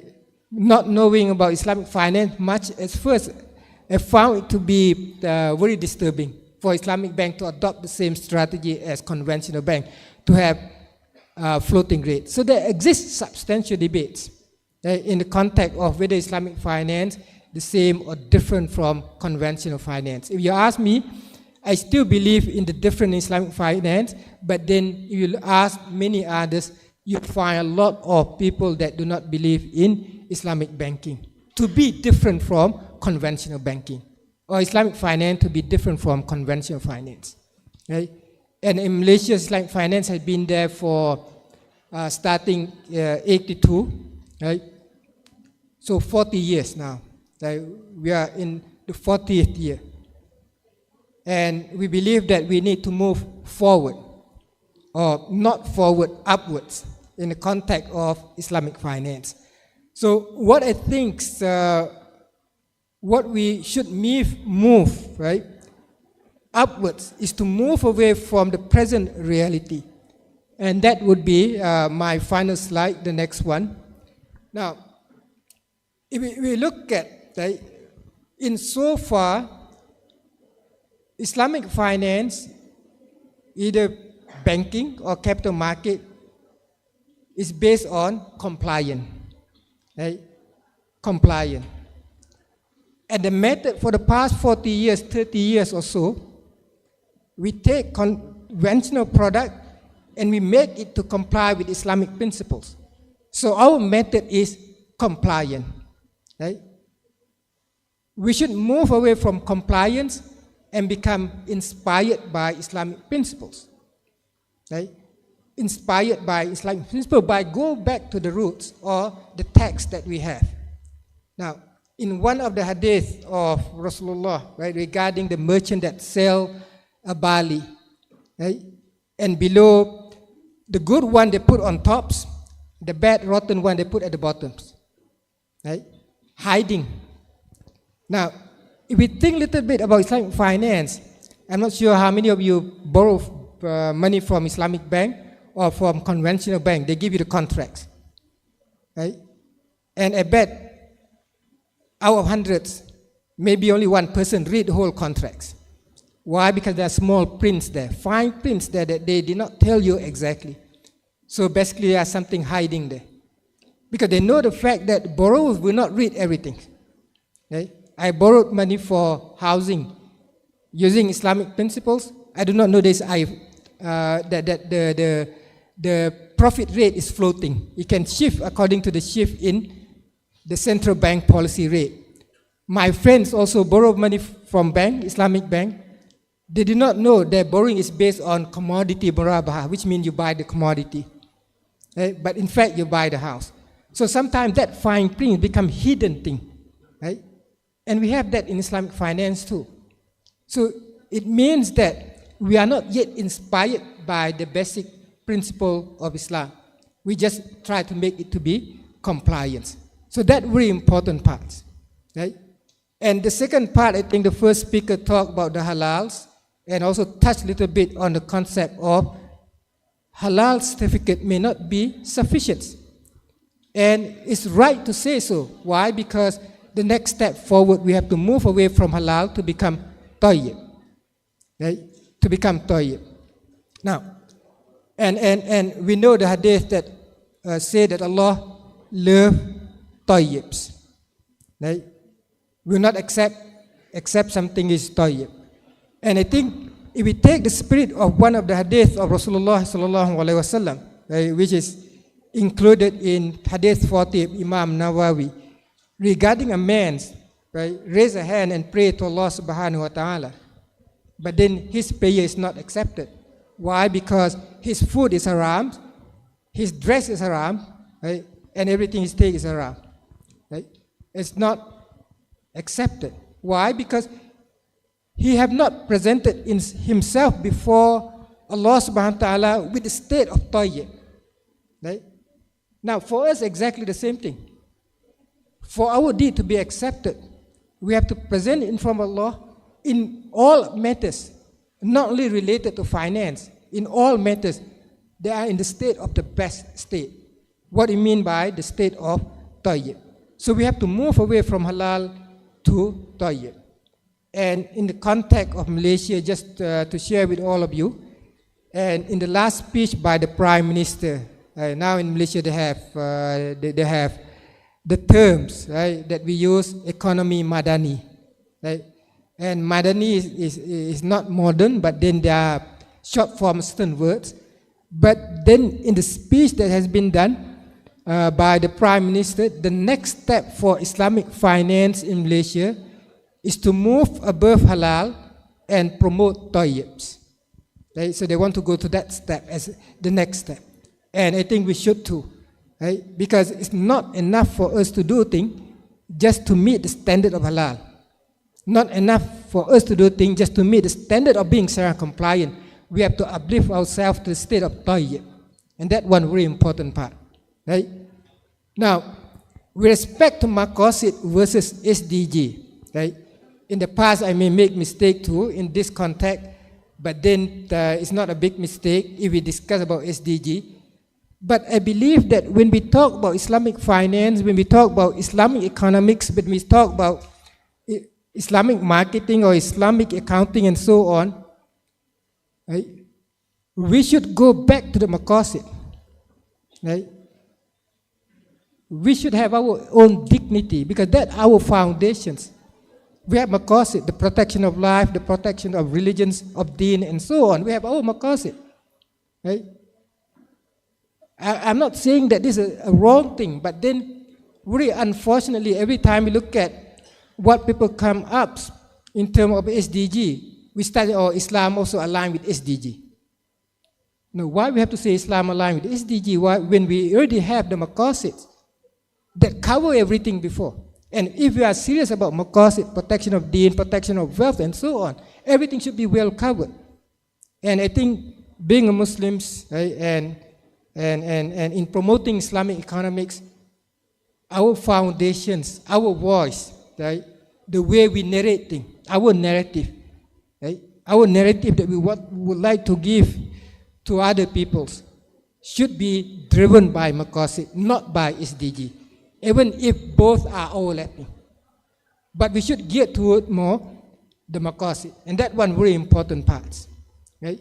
And finally, the integrations. We need to integrate more in the context of Islamic finance and Islamic social finance. So those are the four things that I would say we need to do at the foundation level for us to move upwards in the context of Islamic finance, right? And finally, let us take, for example, the approach that has been taken by the Prophet ﷺ, as well as the Khalifa Umar Abdul Aziz, in the context of building the economic system deep-rooted in Islamic teachings, right? By going back to how they did, right? If you look at the eliminations of riba, for example, at the time of the Prophet, right? Whose riba or whose interest rate practices that Rasulullah eliminate first, right? And we know that Rasulullah didn't come up and say, today I will basically eliminate the whole riba system. No. He eliminated riba of his family first, Abbas, right? And the same thing when Umar Abdul Aziz came up, became Khalifa, right? He dealt with the corruption within his family first. So which means that if we want really to build Islamic economics, for example, we have to build within ourselves first, right? Now, you look at, it's unimaginable, right? Where when Umar Abdul Aziz came up, right, he ruled only 2 years and a half, right? And all of us know what are the system in his time, right? No one, right, were recipient of zakat. Right? They did not want to accept zakat. Justice, fairness there. 2 years and a half, right? Malaysia have Vision 2020 set in 1980, right? Many years for us to reach there, but Umar Abdul Aziz took only 2 years and a half to build a society and economic system with fairness and so on. Can we do that? The answer is yes, because it had been done before, right? Doesn't mean it cannot be, but you have to start somewhere. So these are what I would like to bring you into, thinking about Islamic finance for the next step. Not Islamic finance that we have seen in the past, right? But the next step, we should be inspired by the teaching of Islam. We should upgrade ourselves to focus not on meeting the standard of compliance or halal, but to be tayyib, the best possibles, right? And our narrative should always be in the context of Maqasid, not SDG, right? Of course, depending on context, right? If you give lecture to basically, for example, the Western audience. Don't say about Maqasid. You have to go by SDG, right? But then between ourselves, we should narrate from the context of Maqasid. And there should be a proper system integrating both Islamic finance and Islamic social finance. Thanks to all of you, and again, my pleasure to be here at this university for the first time, but not the first time in Surabaya, and not the first time in Indonesia. This year, the third time, I think, and the late August I will be in Makassar, and in October, yearly conference in Jakarta. Right? To the extent that my wife said, I may be retired in Indonesia, right? Because I come here too often. Thank you. Assalamualaikum warahmatullahi wabarakatuh. Waalaikumsalam warahmatullahi wabarakatuh. Thank you to Professor Dr. Mansur. So there are some good words from Professor Dr. Mansur like Ekonomi Madani, Tayyib, and Maqasid Syariah. And we move to next session for our third presenter, Professor Madya Dr. Muhammad Hakimi Muhammad Syafiai, the distinguished academic from University Kebangsaan Malaysia, UKM. So before we start the third session, I would like as moderator to remind the Professor Madya Dr. Muhammad Hakimi that the session for presentation only 15 minutes. So before I allow to Professor Madya Dr. Muhammad Hakimi, and I would like to tell about his profile briefly. He will present on the role of Islamic social finance institution in building the halal industry. His extensive experience in Islamic economic position him as a knowledgeable source on this matter. The individual successfully completed his doctoral studies in Islamic economics at Kyoto University located in Japan. Since December 2006, he has held the position of Associate Professor in Islamic Economics in the Faculty of Economic and Management, University Kebangsaan Malaysia, UKM. So, Professor Dr. Muhammad Hakimi, I would like to tell you again, your time only 15 minutes to do the presentation, and I allow you as a moderator. The stage is yours. Please give big applause to Professor Madya Dr. Muhammad Hakimi. Thank you very much. Assalamualaikum warahmatullahi wabarakatuh. Waalaikumsalam warahmatullahi wabarakatuh. Can you hear me clearly? Yes, I can. Right. Doctor. Okay. Let me share my screen. Oh my goodness.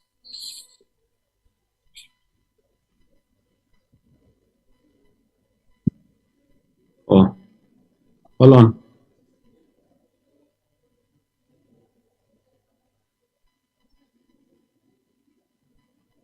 Okay, hold on. I can't share my screen.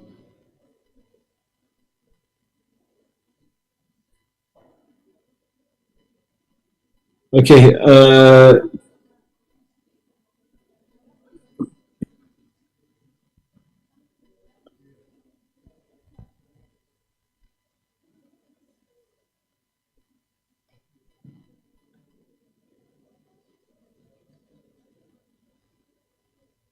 okay, can you see my screen now? Yes, okay, Doctor. I can see your PPT, PowerPoint.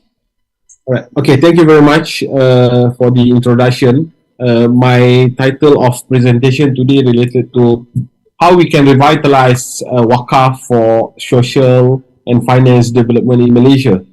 And basically, the argument here is that to link between what do we regard as an Islamic social finance that consists of zakat, infak, sedekah, and wakaf, and we want to bridge them in the halal economy. That's another matter. We need more discussion related to that and to ensure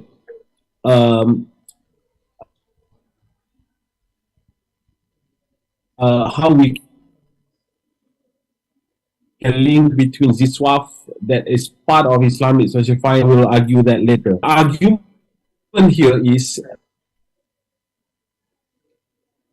what do we have in academic? We are doing research, student, our master student doing research, but in terms of implementation and how we can link between research and implementation, and that is the task that we must do that together with the practitioner, with the Islamic Religious Council in the case of Malaysia, and perhaps we can invite as well our private sector.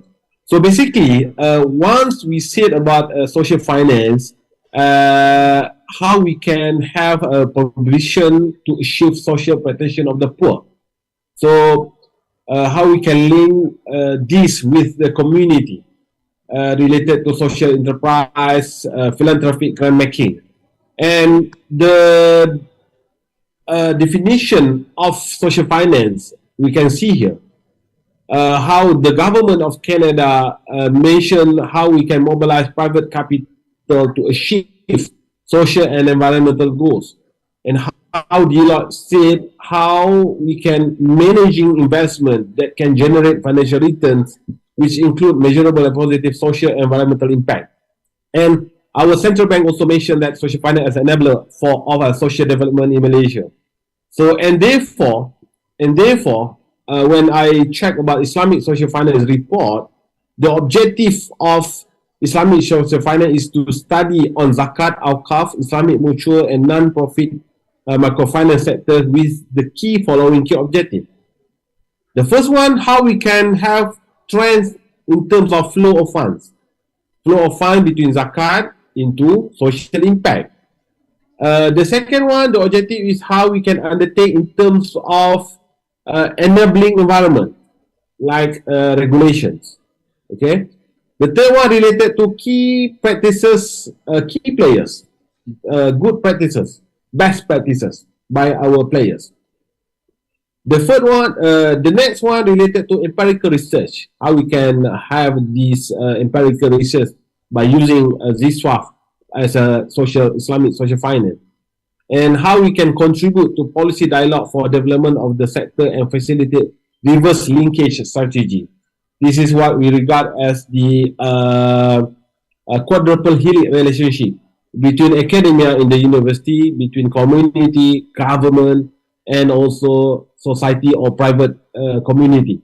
So all these elements we have to blend together to ensure Islamic social finance can play significant roles in the halal economy.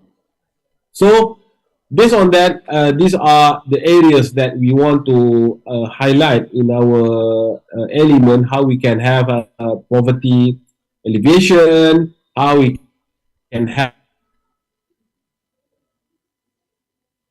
a zakat mobilization and distribution, and how we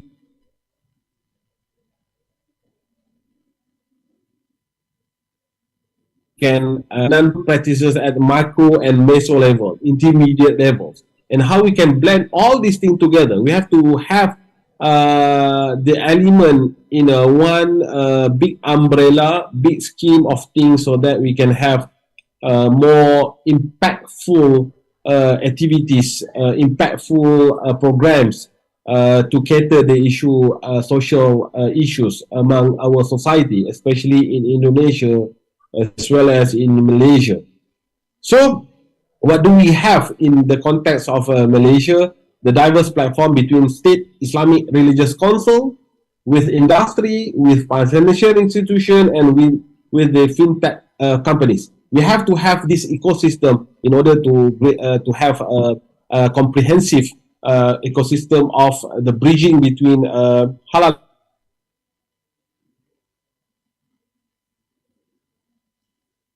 economy and Islamic social finance.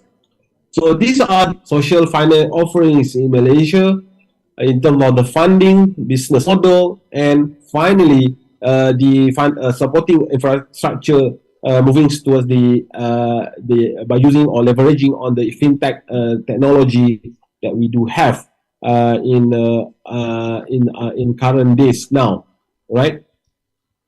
So I want to highlight as well what do we have Islam world, the Wakaf based crowd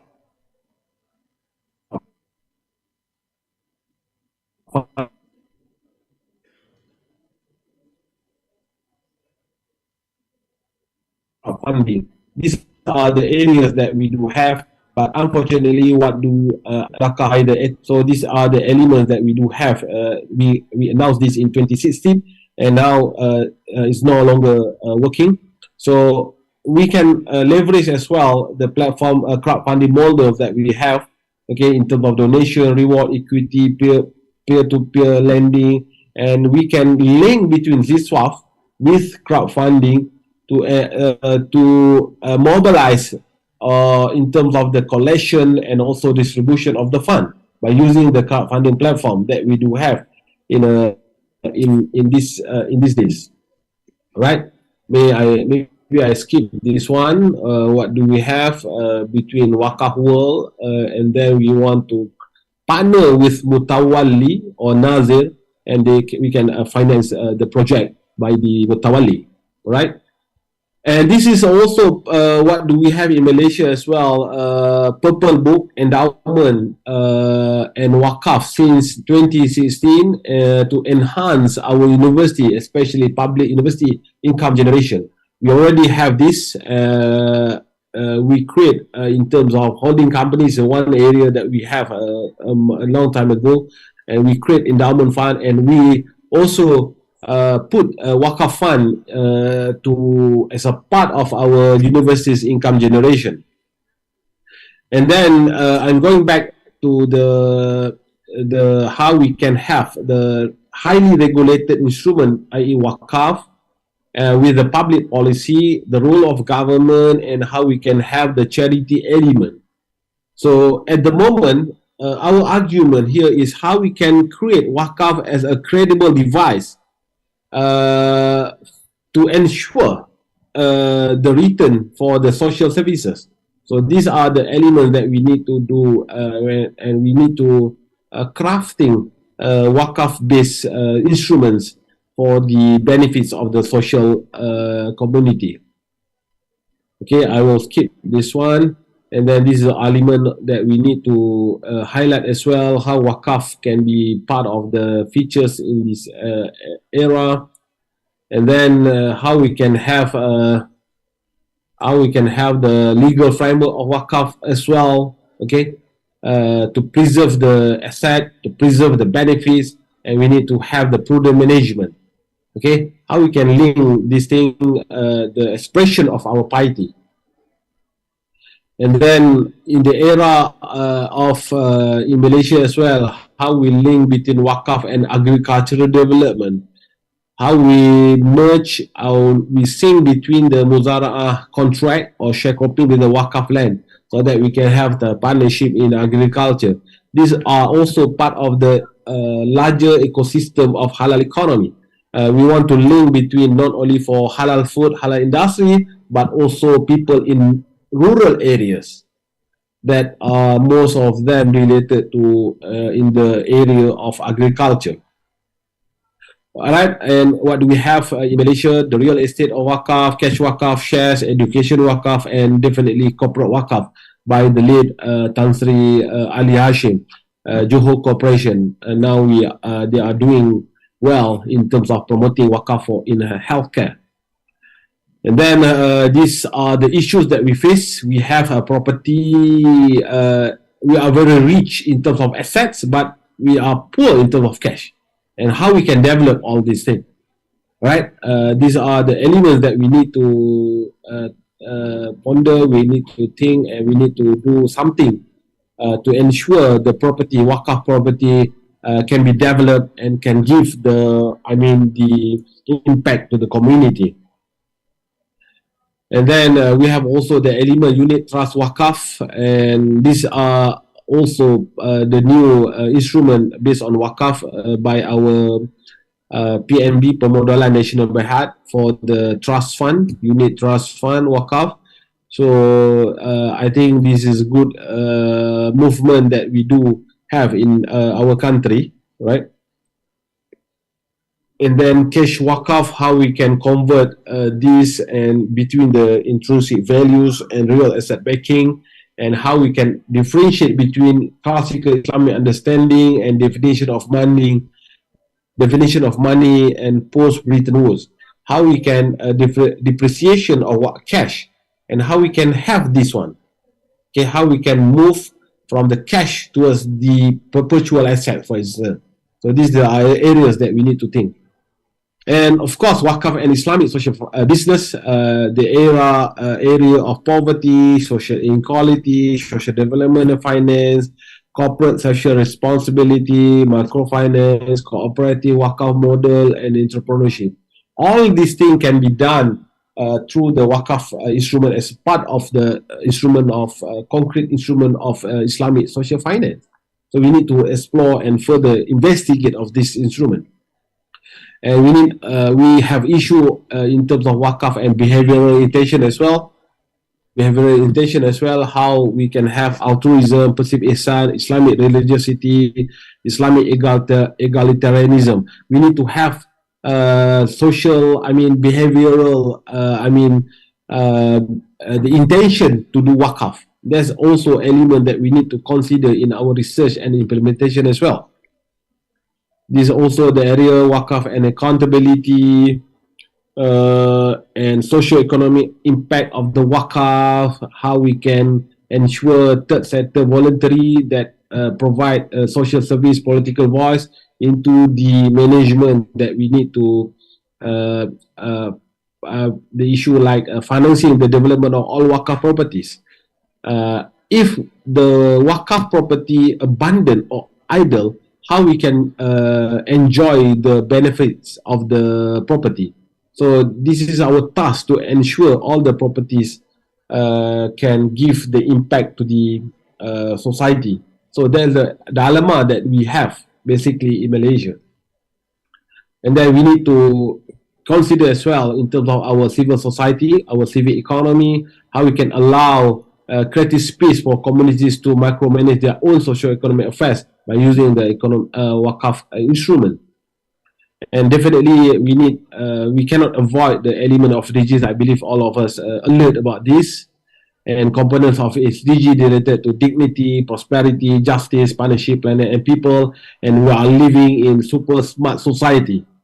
Okay, society 5.0, super smart society, and how we can maneuver between the classical and traditional Wakaf instrument within the super smart society that we have in our world now, right? And Maqasid Sharia, we cannot avoid this one as well. I think I will skip this. And this is a part of the bibliography of Wakaf that we do have in our research, and we have to maneuver between this and how we can implement that. That's more important for me. And finally, we need to have the inclusive elements for socio-economic benefits. It cannot be done non-elitist, okay? It's not only done by the elite or the high-class society.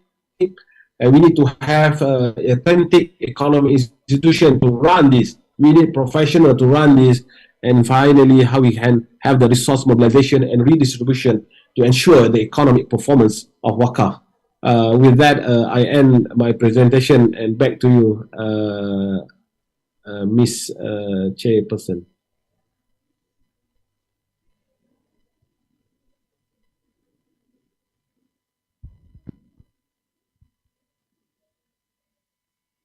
Okay. Okay, I'm done. Thank you to Professor Madya Dr. Muhammad Hakimi. And then it is the nice information talking about the Maqasid Sharia. And we move to the fourth presenter. We would like to welcome Professor Adel Sarea. So I would like to tell about him briefly.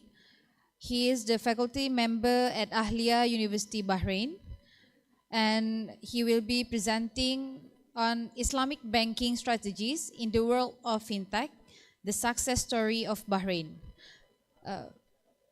With his specialization in accounting and accolades for his research, Prof. Saria brings valuable insight into the realm of Islamic finance and technology.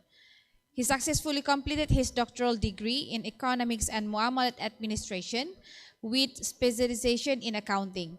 He has additionally received recognition as the recipient of the Emerald Literary Award UK for Best Paper in 2014, as well as the Outstanding Reviewer accolade in 2022.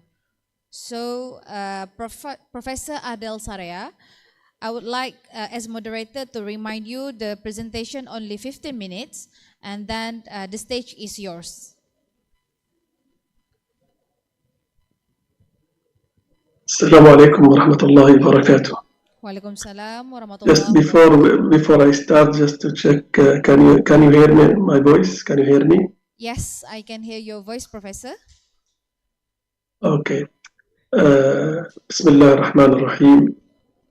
والصلاة والسلام على أشرف المرسلين سيدنا محمد وعلى آله وصحبه أجمعين. رب اشرح لي صدري ويسر لي أمري واحلل عقدة من لساني يفقه قولي. I would like to thank the organizing committee of this international conference and the University Negri Sarawaya. I am trying here to present our article, which is about Islamic business research hybrid review. In this article, I am going to present the work we have done last year and going to share with you the result of this project. First, the aim of the study is to explore especially the Islamic accounting literature and trying to identify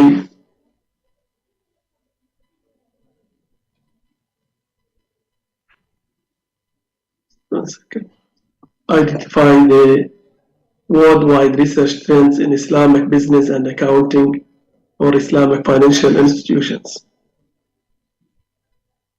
To achieve these objectives, an answer to the following research questions is needed.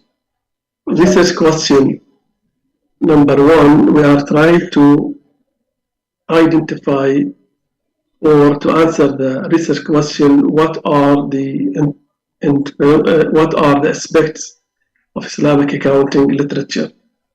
And the next one, we talk about the intellectual aspects of Islamic accounting, and then we are trying to see the gap and future research directions in general. As part of the introduction in Islamic business and mainly Islamic accounting research, there are many areas in Islamic accounting, but here we are trying to mainly to cover the three types of reviews. For example, in general, we have general review and we have of Islamic accounting, and we have bibliometric analysis.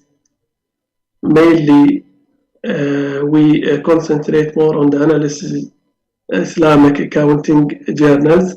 And then we have bibliometric analysis focusing on general Islamic accounting literature. According to the previous studies, the presentation of previous studies related to the subject of our study, in general, we have found there is lack of bibliometric studies that investigate Islamic accounting in general. So this study aims to bridge the research gap to provide a comprehensive view about intellectual development of the Islamic accounting and to fill the gap of this research. Our research strategy, we have to collect or follow research strategy for data collection, validation, and trying to compile all data collected in order to reach the result of our research. So here we follow the method of mixed review, which is combining the bibliometric method with content analysis. Why, if we go to the next, before we go to the next slide, we have collected data from Scopus, consulting Scopus database, and we have collected, in fact, more than 400 or 500, but after brainstorming, after the analysis, we concluded with 195 articles related to the area of Islamic accounting between the between 82 and 2020. So the question why we collected data from Scopus. Research data was collected from Scopus because of the have first access to Scopus and friendly use, and in fact this is the largest database in social science to collect the articles published in Scopus during the period. So in general, we have to highlight that in quality business studies, bibliometric articles or research usually depend on the Web of Science database. In our study, we try to collect from Scopus to somehow Islamic accounting is, in general, considered as a new area compared to others. And second, the top tier journals in Web of Science publish articles from different areas rather than only Islamic accounting. So we really rely on the Scopus database. The reason also the Scopus interface is easy to use. The technical part of this article, which is the keywords, to collect the data, this is the most important part in this research. You have to go deep in the subject and to identify the keywords. So to ensure selecting all the relevant keywords, we collected the most relevant keywords in the provided by Scopus keyword list. In fact, we have many keywords used, but after brainstorming and relate all these keywords to the subject in order to limit our research to the articles related to the area, we found about 31 keywords. Here I will share some examples of these keywords we use in this research. We have used Islamic accounting, we use Islamic accountant, we use AOFI, we use Islamic financial institutions, accounting based on Islamic teaching, Sharia governance, Sharia audit, Zakah, Waqf, and accounting for Islamic transactions, Islamic financial statements, accounting for Murabaha, Musharaka, and so on. So that is we call it the start of this project. You have to, maybe others can extend this part and add more relevant keywords to the subject. So after this, we then conducted the discussion, our group. We collected data from only English articles and to share with you the technical part here, we use the formula. The first formula, in general, if you want, if we will talk about accounting, we found the three terms in accounting common used, like accounting, the second one accountant, and the third one accountancy. So that is the first formula when we put it in the Scopus database. Then we select the title, abstract keywords, we put Islam or Sharia because in Sharia we use Sharia in different forms. We use Zakah, which is we try to narrow down in order to only collect the articles related to the subject. Then Zakah, we use Zakat, Zakah with T, with H, Awqaf, Waqaf, we use in different forms, and then Ijara and so on. From that two equations, we found about 448 articles published in Scopus, in general. So to conclude or to collect only the articles related to the exactly the subject in order to reach the conclusion, we then have collected based on the Excel sheet we used to refine and collected 195, and that we managed to have these are ready for conducting our bibliometric citation analysis.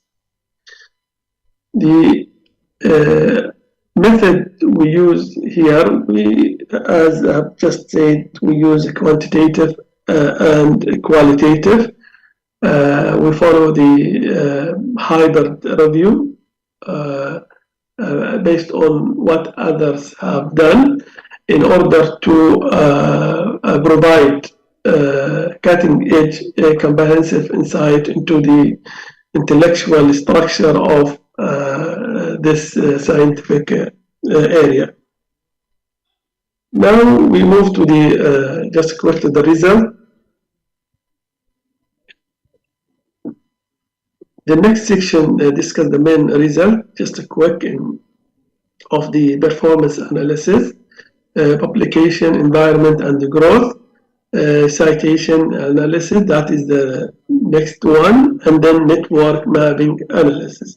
Let's go to the result, the one by one. First, we go to the general information, and from table 1, we can explain how we conducted this research. For example, here is the general information of the input data, the time frame, and the source.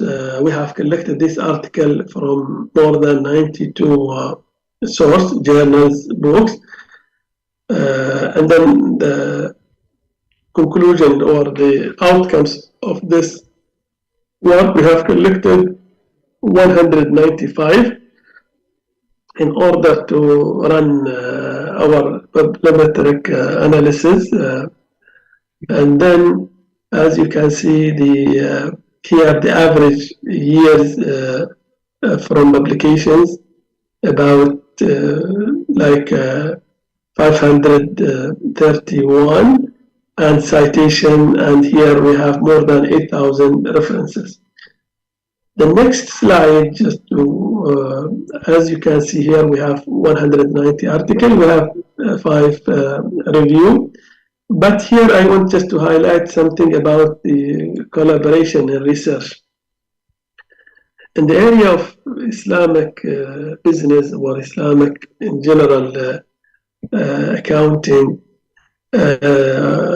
based on the outcomes we found here, the collaboration in this area not up to the compared to based on what others have done and I have seen in different areas they collaborate more. But here we found only the collaboration index less. Maybe the people they don't want to work together, which is to promote this business in general. I talk about Islamic business. People and the Ummah should work together in order to promote Islamic business, Islamic values, Islamic economics, halal. We talk about halal today, waqf, zakah, and if they work together, they will contribute a lot, and the impact will be huge in the future. So from in figure 2 shows the country prediction. Just to conclude here, we noticed that Malaysia, Indonesia, and the UK come in the first place, as you can see here. These are the three top countries published more articles in this area. The most relevant affiliation we found from Malaysia, also IIUM, UBM, and the USIUC. Most relevant affiliation, which is as I've just highlighted, the most relevant sources, which is Journal of Islamic Accounting and Business Research and International Journal of Islamic and Middle Eastern Finance. Just a quick here also these journals, the most relevant sources. If we talk about the top 15 most cited articles, we have the list here, the most 15 cited articles in the area. And here table number 4 shows the most cited sources from our data set. As you can see, the most cited sources, these are the journals. Okay.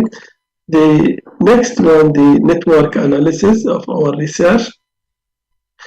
From 561 words or keywords used by authors, we, as I've just said, we have come up with 31 keywords. These are the keywords in general. Here, if you relate this is the analysis, which is related to Islamic accounting. You have accounting, accountancy, accountants. You have disclosure. You have Islamic banking, Sharia. All these keywords we have used to run the complementary analysis. Here is the outcomes of this result.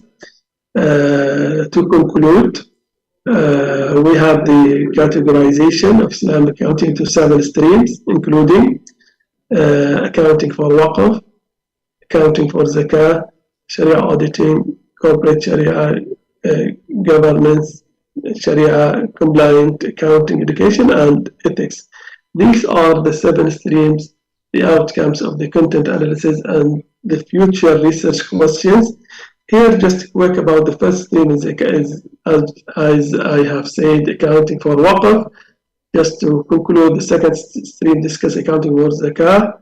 The third one, Sharia auditing, corporate Sharia governance, Sharia compliant, accounting education, and the ethics.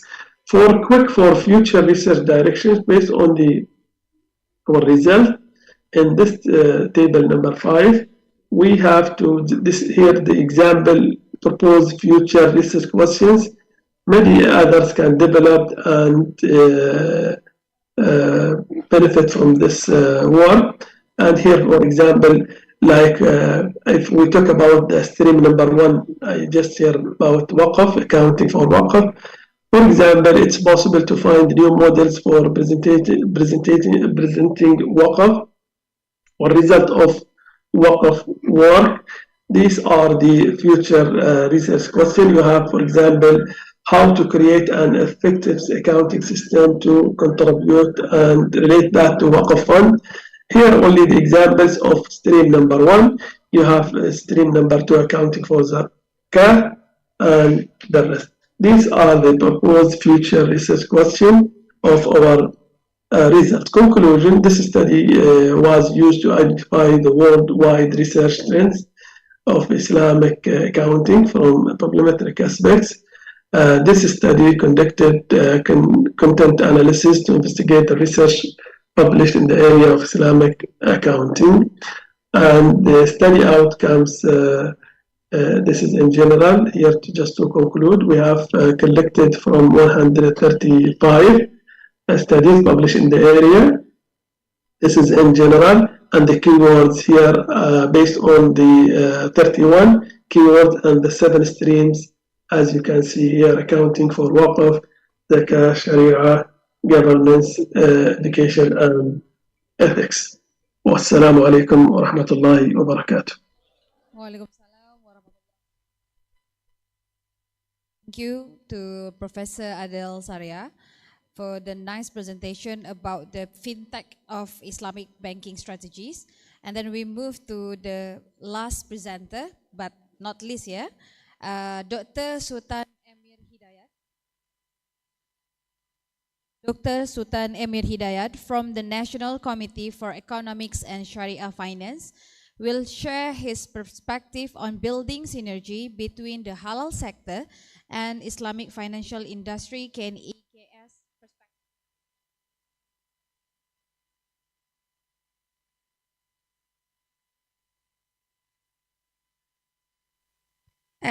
As the director of the infrastructure of Sharia ecosystem, the individual successfully completed a doctoral program in banking and finance at the esteemed International Islamic University, Malaysia.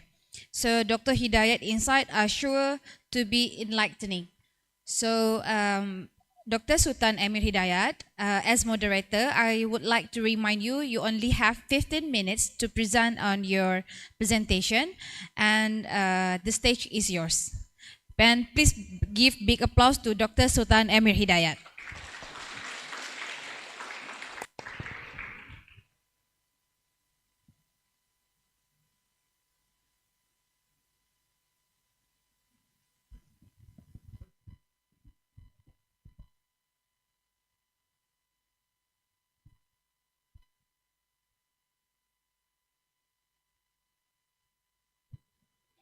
Thank you very much. Bismillahirrahmanirrahim. Assalamualaikum warahmatullahi wabarakatuh. Waalaikumsalam warahmatullahi wabarakatuh. Alhamdulillah wassalatu wassalamu ala Rasulillah. Amma ba'du, rabbi syrah li sadri wa yassir li amri wa hlul 'uqdatan min lisani yafqahu qawli. First of all, I would like to thank UNESA, the organizer of this conference, as well as APSE and other co-organizers, for inviting me to speak at this prestigious conference. I also would like to greet my senior, my teacher, Professor Mansur, Professor Hakimi, Professor Adil, and Dr. Azlina, as well as other participants, Pak Dekan, Mr. Dean, Professor Anna, and Pak Ajib, the head or chairman of Islamic Economics program. I will talk about 15 minutes about building synergy between halal sector and the Islamic financial industry according to NIKS perspective. Next slide, please. Next slide, please. Okay, again. Yeah, I think it has been mentioned by the vice rector about the total consumer spending in the world, according to the State of Global Islamic Economy report. In 2021, it is estimated that $2 trillion is the total consumption of consumers around the world for halal products and services, excluding Islamic finance, which include halal food, Muslim-friendly travel, Muslim fashion or modest fashion, halal pharmaceutical products, halal cosmetics, as well as halal media and recreation. If we convert this amount to rupiah, it is estimated around 30,000 trillion rupiah, quite a huge amount. And when it comes to Islamic finance in 2021, it is estimated the total assets of Islamic finance globally stood around almost 4 trillion US dollar and estimated to reach 6 trillion by 2026. So, in other words, Islamic economy finance is promising. That's why our government is committed to develop Islamic economy and finance in our country. Next slide, please. And Indonesian ranking at the global level has been continuously improving from time to time. At the moment, we are ranked at number 4 according to the State of Global Islamic Economic Report 2021-2022. This is quite okay compared to 5 years ago. We were at number 11 outside top 10. And in other ranking publisher like FDI, as well as Global Islamic Thinking Report, we are ranked number 3 or third place. And for halal or Muslim friendly tourism, according to Global Muslim Travel Index, this year we received first place. Directly, the award was received directly by His Excellency Dr. Sandiaga Uno, the Minister of Tourism and Creative Economy. Next slide, please. Again, this is how the commitment of the Indonesian government from time to time has been improving towards the development of Islamic economy and finance in the Republic.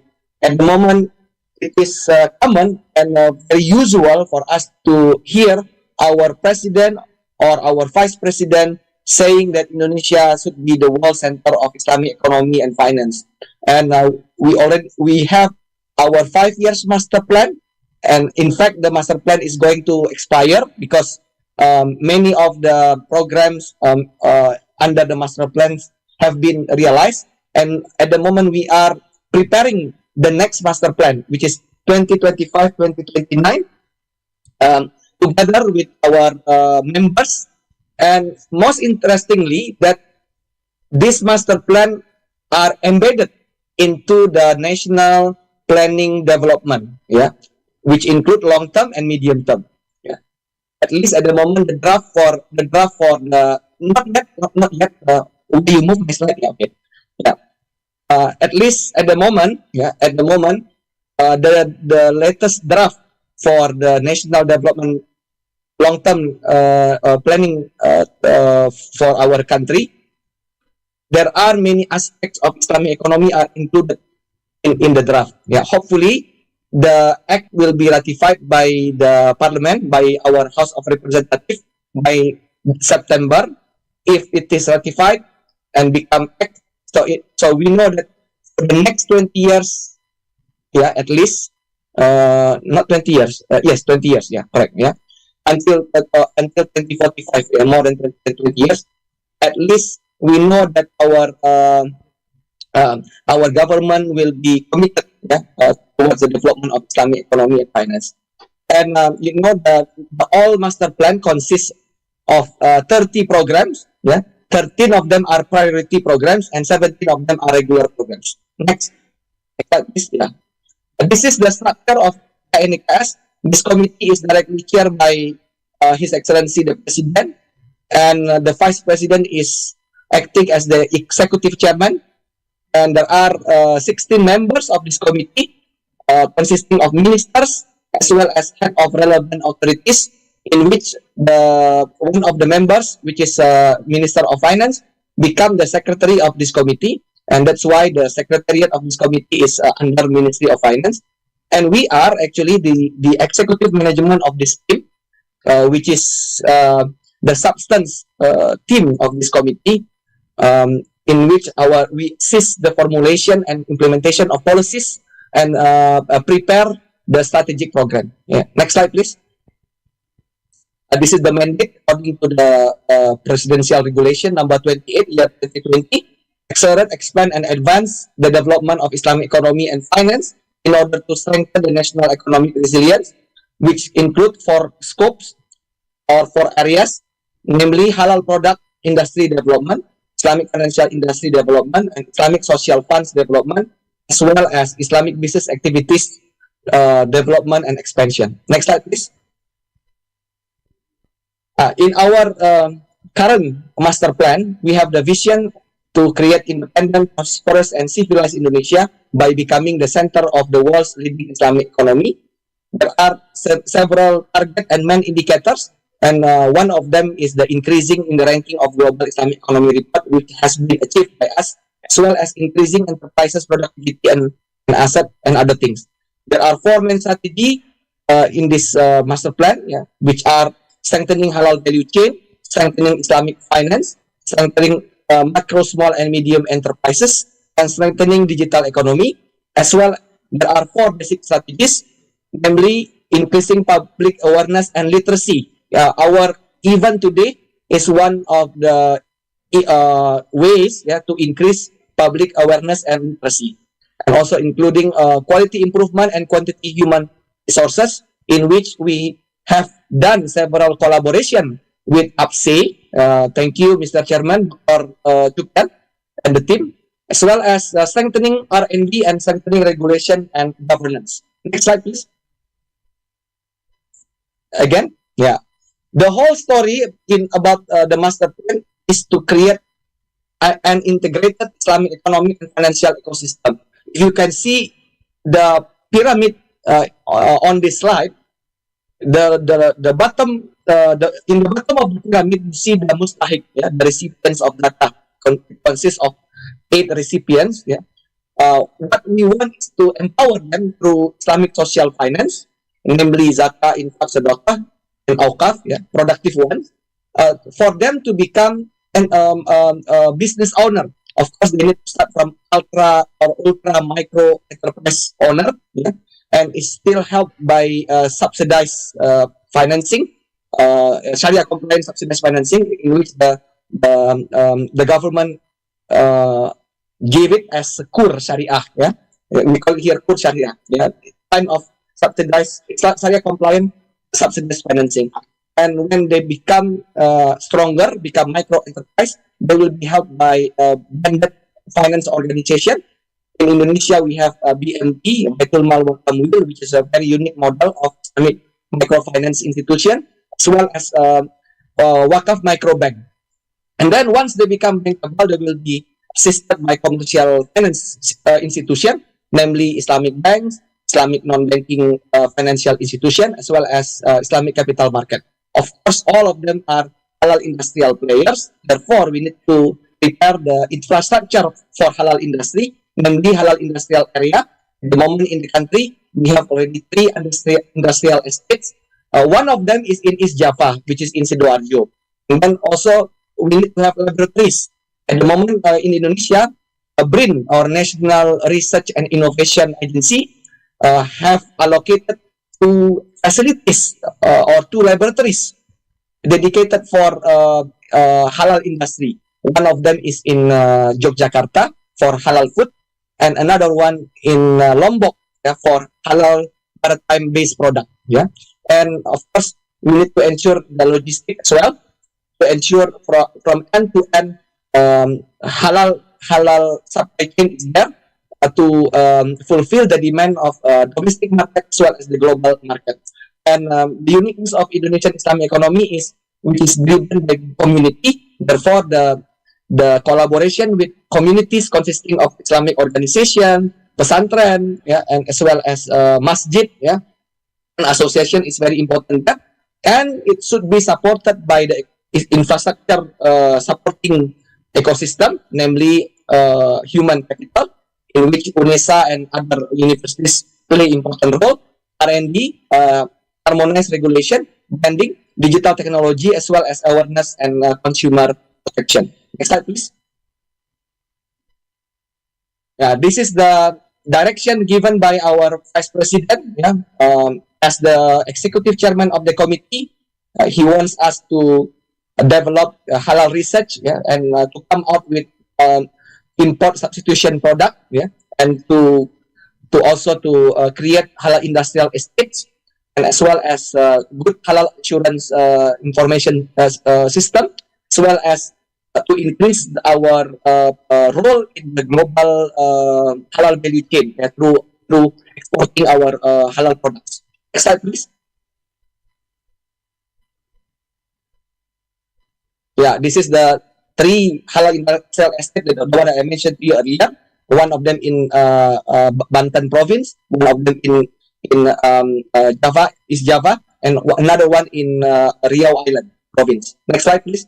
And there are 5 more are still in the progress.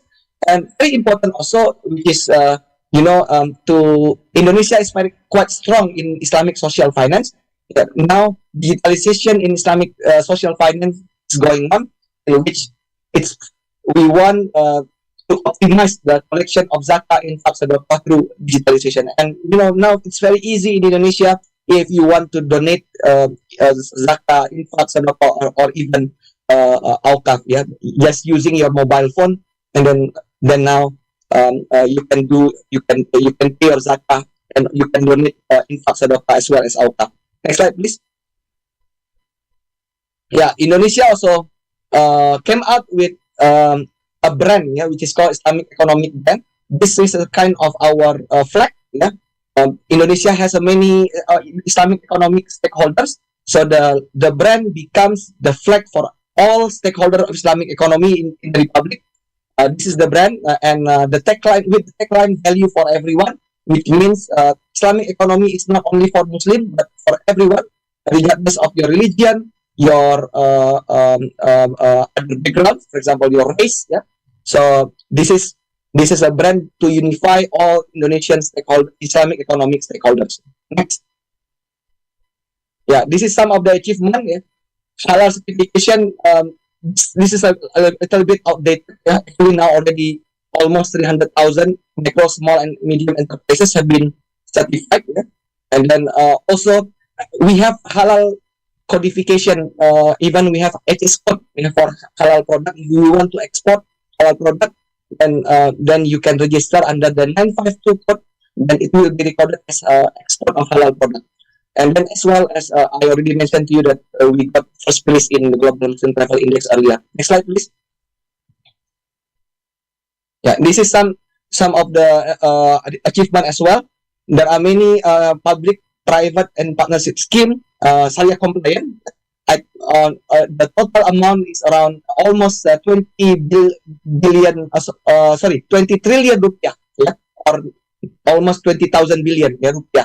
And more PPP Sharia compliant PPP are going on, and at the moment in the National Sharia Council of the Majlis Ulama Indonesia, they are drafting the fatwa for this Sharia compliant public and private partnership scheme. And alhamdulillah also from time to time the civil servant salary is paid through Islamic Bank, and by by May 2023, I'm sorry, yeah, almost 1 trillion rupiah of government civil servant salary have been allocated using Islamic Bank. And many also regional banks are now interested, or at least they have interest to convert their operation from conventional to Islamic. At least 3 of them have been converted in Aceh, in Nusa Tenggara Barat, as well in Riau. Now 2 are potentially converting the regional bank, Sulsel Bar, and also West Sumatra province. And in Aceh especially, there is already Sharia compliant Islamic social security services. Yeah, this is to increase the participation of Indonesian people in social security services. Yeah, next slide, please. Yeah, also for business and entrepreneurship activities, we formed 10 Islamic business incubators in Indonesia, 401 digital creativity and technology-based Islamic businesses, and 12 business incubators facilitating halal certification. And the good things also, we have one of the priority program called Halal Culinary Zone. Yeah, not only halal safe and healthy culinary zone. At the moment, there is one in South Sulawesi, one in Bandung, and also in Surabaya in ICCEIS. Yep, yeah.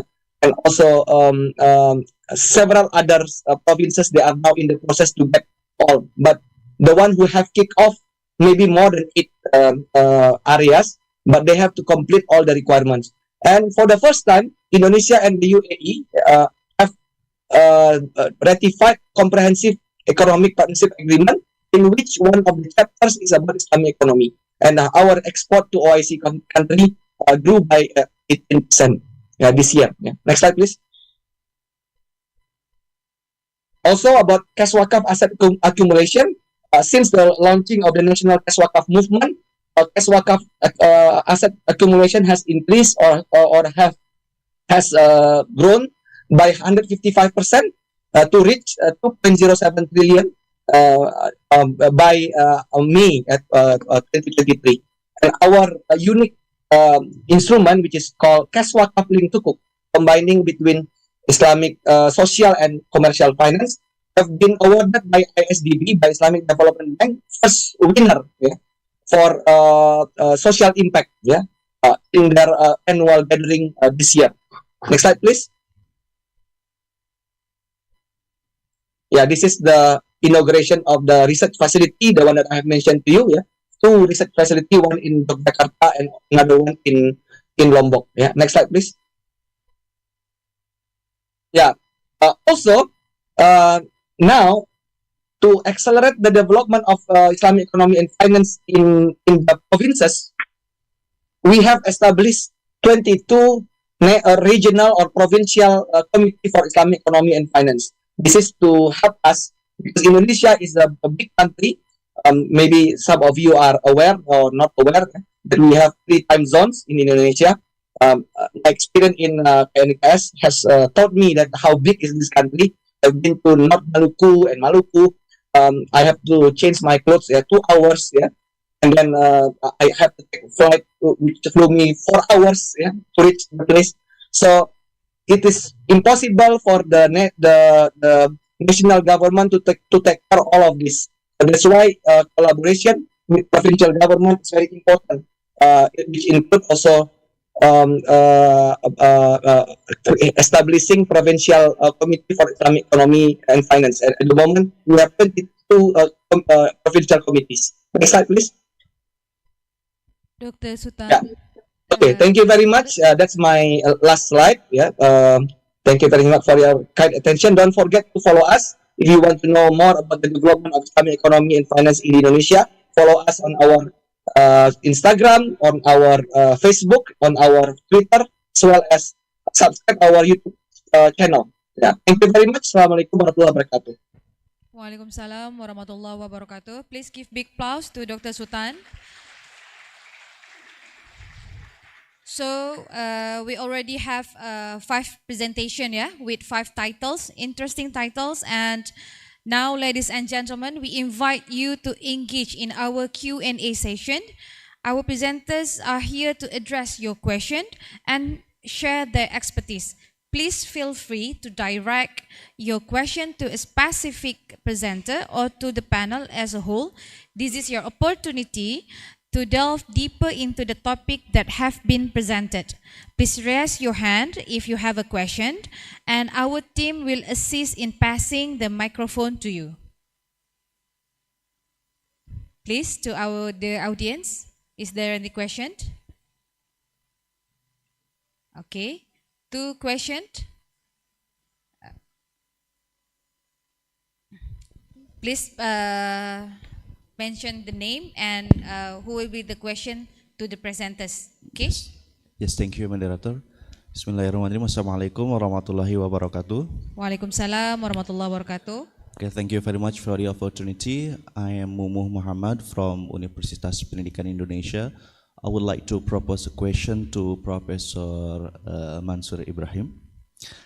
Discussing about Islamic finance and inclusive growth is quite interesting for me personally. Theoretically, we do believe that Islamic finance promotes inclusive growth.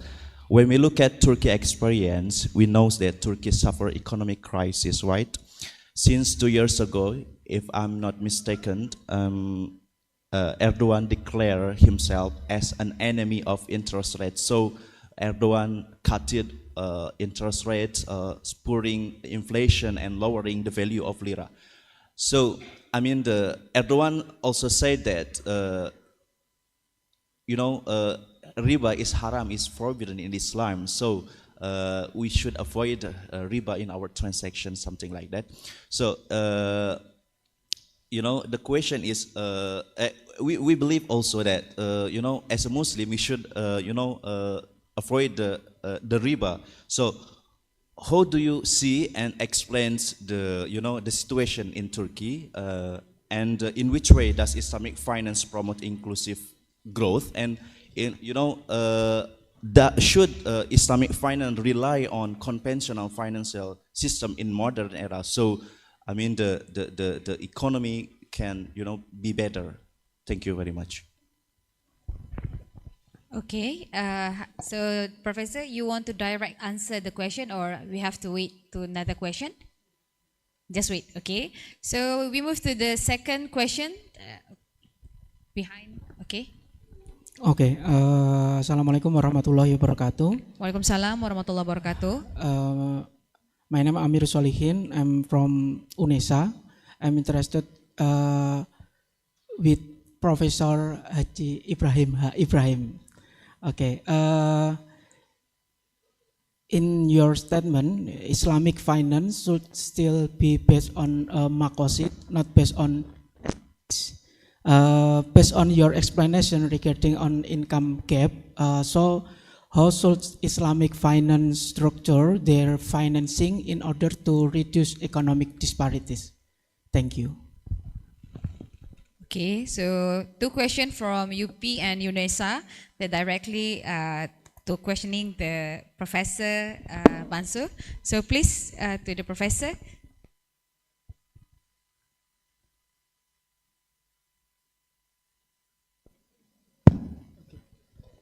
Okay, thanks to both of you. I should present online, right?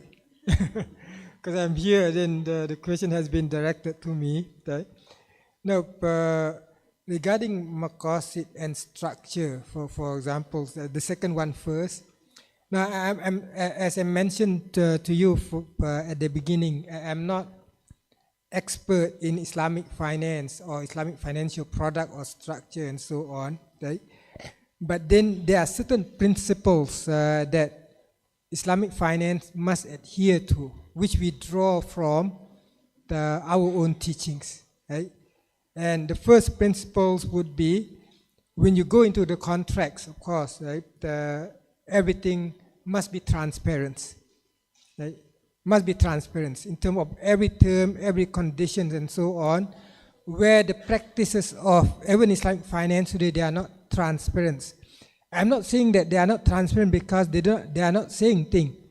But then they exploit the marketing strategy, or they're exploiting the contracts where we know in terms of every contract there's some sort of fine prints, where there are certain things that are written so small, but those are the most important things. And they know exactly that people will not read everything. Right? You go to any contract, they are so long contract. And worse yet, we are not in legals. Sometimes we don't understand the meaning of the contract even. Right? So in that part, it's not in there. So which is basically, if you look at in that context, because finance in itself should help people in terms of uplifting their livelihoods. Right? Because when you look at the theory of finance, what finance do? Right? You look at what finance do. Minimizing transaction costs. Lower the cost of information search. Right? Because if all of us would like to invest on our own, it's very costly. And maybe we don't have fun. But then banking, what they do, they pull all of the funds of you, right? And that's what we term as diversification. They put together all those funds and they invest in diversified sectors. So those are diversification of risk, which means those who have lower income or those who have higher income can participate. Right? So they have diversification of risk. So that's the benefit of finance. But then they have to be transparent in the context when it comes to financing side. Right? They pull our fund and they finance back to us. They have to be transparent. That's one thing. And then the second one, there must be some clause, for example, in the financing, right, where in difficult times. I think in Indonesia, I'm not sure, but in Malaysia, for example, we have loan moratoriums during the time of crisis. But then what we have observed, people do not pay financing during the time of crisis, but they pay back after. But then the postponements of loans cost penalty to them. Right? Why? Because now interest rate increase. And that would be the problem. So there must be some term that protect people who take financing. Right? So I'm not sure what products, for example, but then when it comes to the products, I'm not a fan of Malaysian way of financing, which is based on tawarruk. I'm not a fan of those. Right? It's more of equity financing, but equity financing, we do not have mechanism yet in terms of monitor the risk and so on. Right? So that's what I look at in context of income distributions. Because by theory, finance should equalize income, but why it's not happen? Maybe the element of interest rates in there that exploiting people. So Islamic finance has to be different. So that's what I look at in the context of Islamic finance. Right. And the first one you look at in the context of Turkey, and the same thing in Malaysia, where I'm not sure. I'll try to answer. I try to understand the problem that you have raised in terms of Turkey and Malaysia, but basically it's more of we are depending a lot on conventional interest rates, right? You look at Turkey, they have big problem in terms of currency depreciations, and they use the interest rates. And the latest one, they increase the interest rate substantially, right? The same thing in context of Malaysia, due to the increase in the interest rate in the US, our ringgit depreciates and the government increased the interest rates, right? I think 5 times now with 125 basis points. And I would say the same thing in the context of Indonesia. You also increase your policy rates. Now, if you think about this carefully, right? I think Malaysia want to be the hub of Islamic finance. Indonesia want to be the center of halal economy. But it's so ironic that our policy rely on the interest rates, right? How to break away is not something easy in order to break away from the interest rates, right? But then a way of moving forward, right? I would say, in my opinions, we have to shift the power from conventional to Islamic by making Islamic banking or Islamic finance to be the mainstream and conventional finance to be basically the second player. Now, in Malaysia or in Indonesia, still conventional finance is the mainstream. When we talk about mainstream, we talk about conventional finance and so on. So we have to shift that power, financial power, into Islamic banking and finance. And of course, what has been done in Indonesia as well as before in Malaysia through the policies is try to increase the market share. So once you have a dominant market share and you become dominant, you become major player. And once you become major player, you can dictate. So that's the way I see it, right? And of course, it have to come from the tops, it have to come from the bottom. From the bottom is, of course, from our own self, right? So we have to promote Islamic finance in context of ourselves become the users of Islamic finance and so on, right? And from the top in terms of the policy. So that's the way I see that Islamic finance can come in. Because with the current system, which we call as dual banking system, it's very difficult to imagine that Islamic finance will not be reacting to the interest rate, right? They have to react. Otherwise, they are exposed themselves to risk, right? So they are affected by the interest rate. And in order to eliminate that, we have to basically make Islamic finance to be more dominant. And in terms of the product itself, I'm more of looking into the participation type of product where it's based on profit and loss sharing, not based on sale base, right? Because so we have been here for 40 years and 50 years, but then the dominant form of financing is still debt-based or sale-based or lease-based, for example, not equity-based. Now, how to get equity-based is not easy. You have to look at what are impediments for Islamic banks or for the business firm to adopt equity-based financing. We have to look at the context of informations. We have to look back in context of market, right? Whether when we have equity-based, market will be heavily traded or thinly traded. So there are many different types of things. So those need to be built up as a whole system. So I'm not sure I answer you or not, but then it is not something easy in order to not be dominated first. Why? Because their instruments are more liquid, are more advanced than us, right?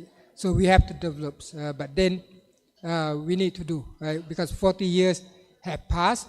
As I mentioned, we have to uplift in context like finance. Okay, thank you.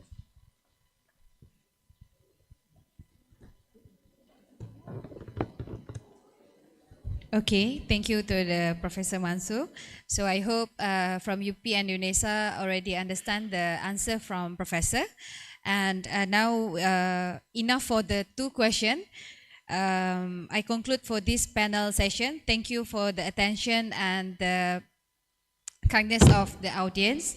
So let's begin our journey of exploration and discovery as we seek to understand the symbiotic relationship between the halal sector and the Islamic financial industry in this era of disruption. So saya sebagai moderator Mariam binti Badrul Munir mohon undur diri, mohon maaf jika ada kesalahan, and I give back to the Master of Ceremony Muhammad Rizky Ramadan. Thank you so much. Assalamualaikum warahmatullahi wabarakatuh.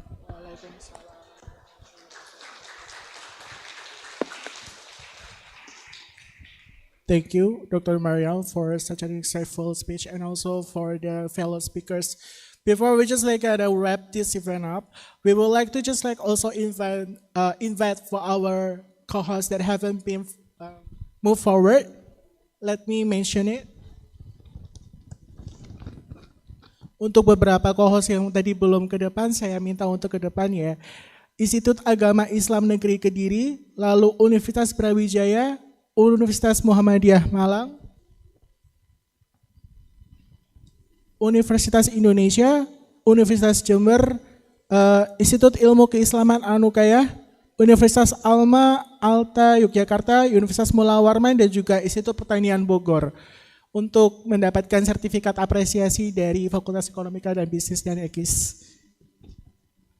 Bagi beberapa institusi yang tadi saya sebutkan, monggo bisa ke depan.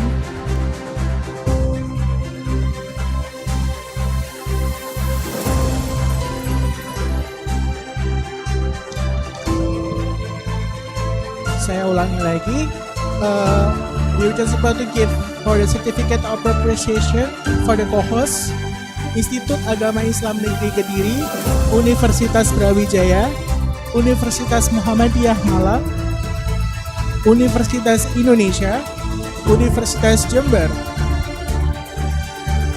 lalu Institut Ilmu Keislaman Anukaya, Universitas Alma Ata Yogyakarta, Universitas Mula Warman, dan juga Institut Pertanian Bogor. Diharap untuk waktu dan tempat kami persilakan untuk maju ke hadapan, untuk bisa naik ke atas panggung untuk dapat menerima Certificate of Appreciation yang akan diserahkan oleh Pak WD.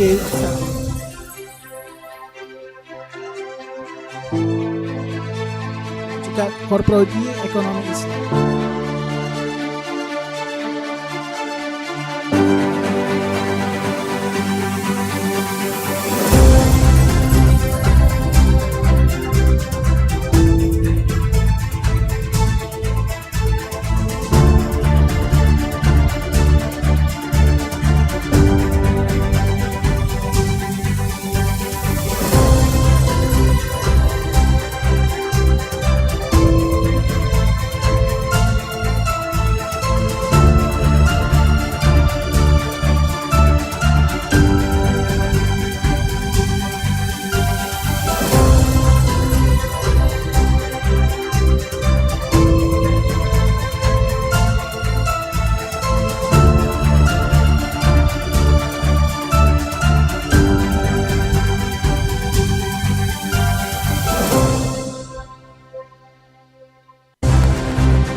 bisa foto bersama Bapak Ibu, monggo.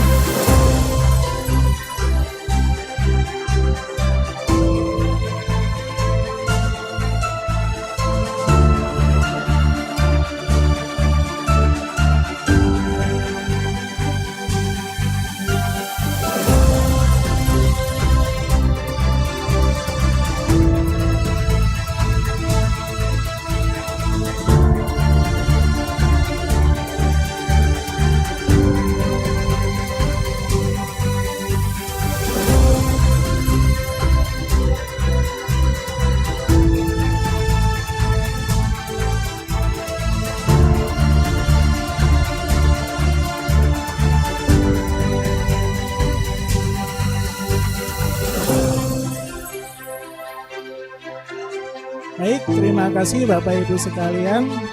Bisa kembali lagi ke tempat duduk kembali. Ada beberapa informasi yang perlu saya sampaikan untuk YouTube. Mungkin saya sudah end dari sini. Dan untuk teman-teman nanti akan lanjut ke acara selanjutnya yaitu parallel session. Nanti tetap stay di Zoom, nanti kita akan membuat breakout room. Ada beberapa informasi yang perlu saya sampaikan adalah kepada pengurus APSEI, perwakilan co-host dan para co-prodi dimohon untuk ke ruang meeting dekan untuk sarasehan. Lalu untuk presenter diharap untuk bisa isoma ada di gedung G9, bisa di kelas ruang transit dosen dan mata kuliah umum ada musola dan juga toilet di sana. Dan juga bagi para mahasiswa angkatan 2020 dan 2021 mohon tetap di tempat karena ada pembekalan seperti itu. Baik. Sekian dari saya selaku MC untuk acara ICCEIS 2023. Saya Muhammad Rizky Ramadan Bibus Hamid TSM. Mohon undur diri. Wassalamualaikum warahmatullahi wabarakatuh.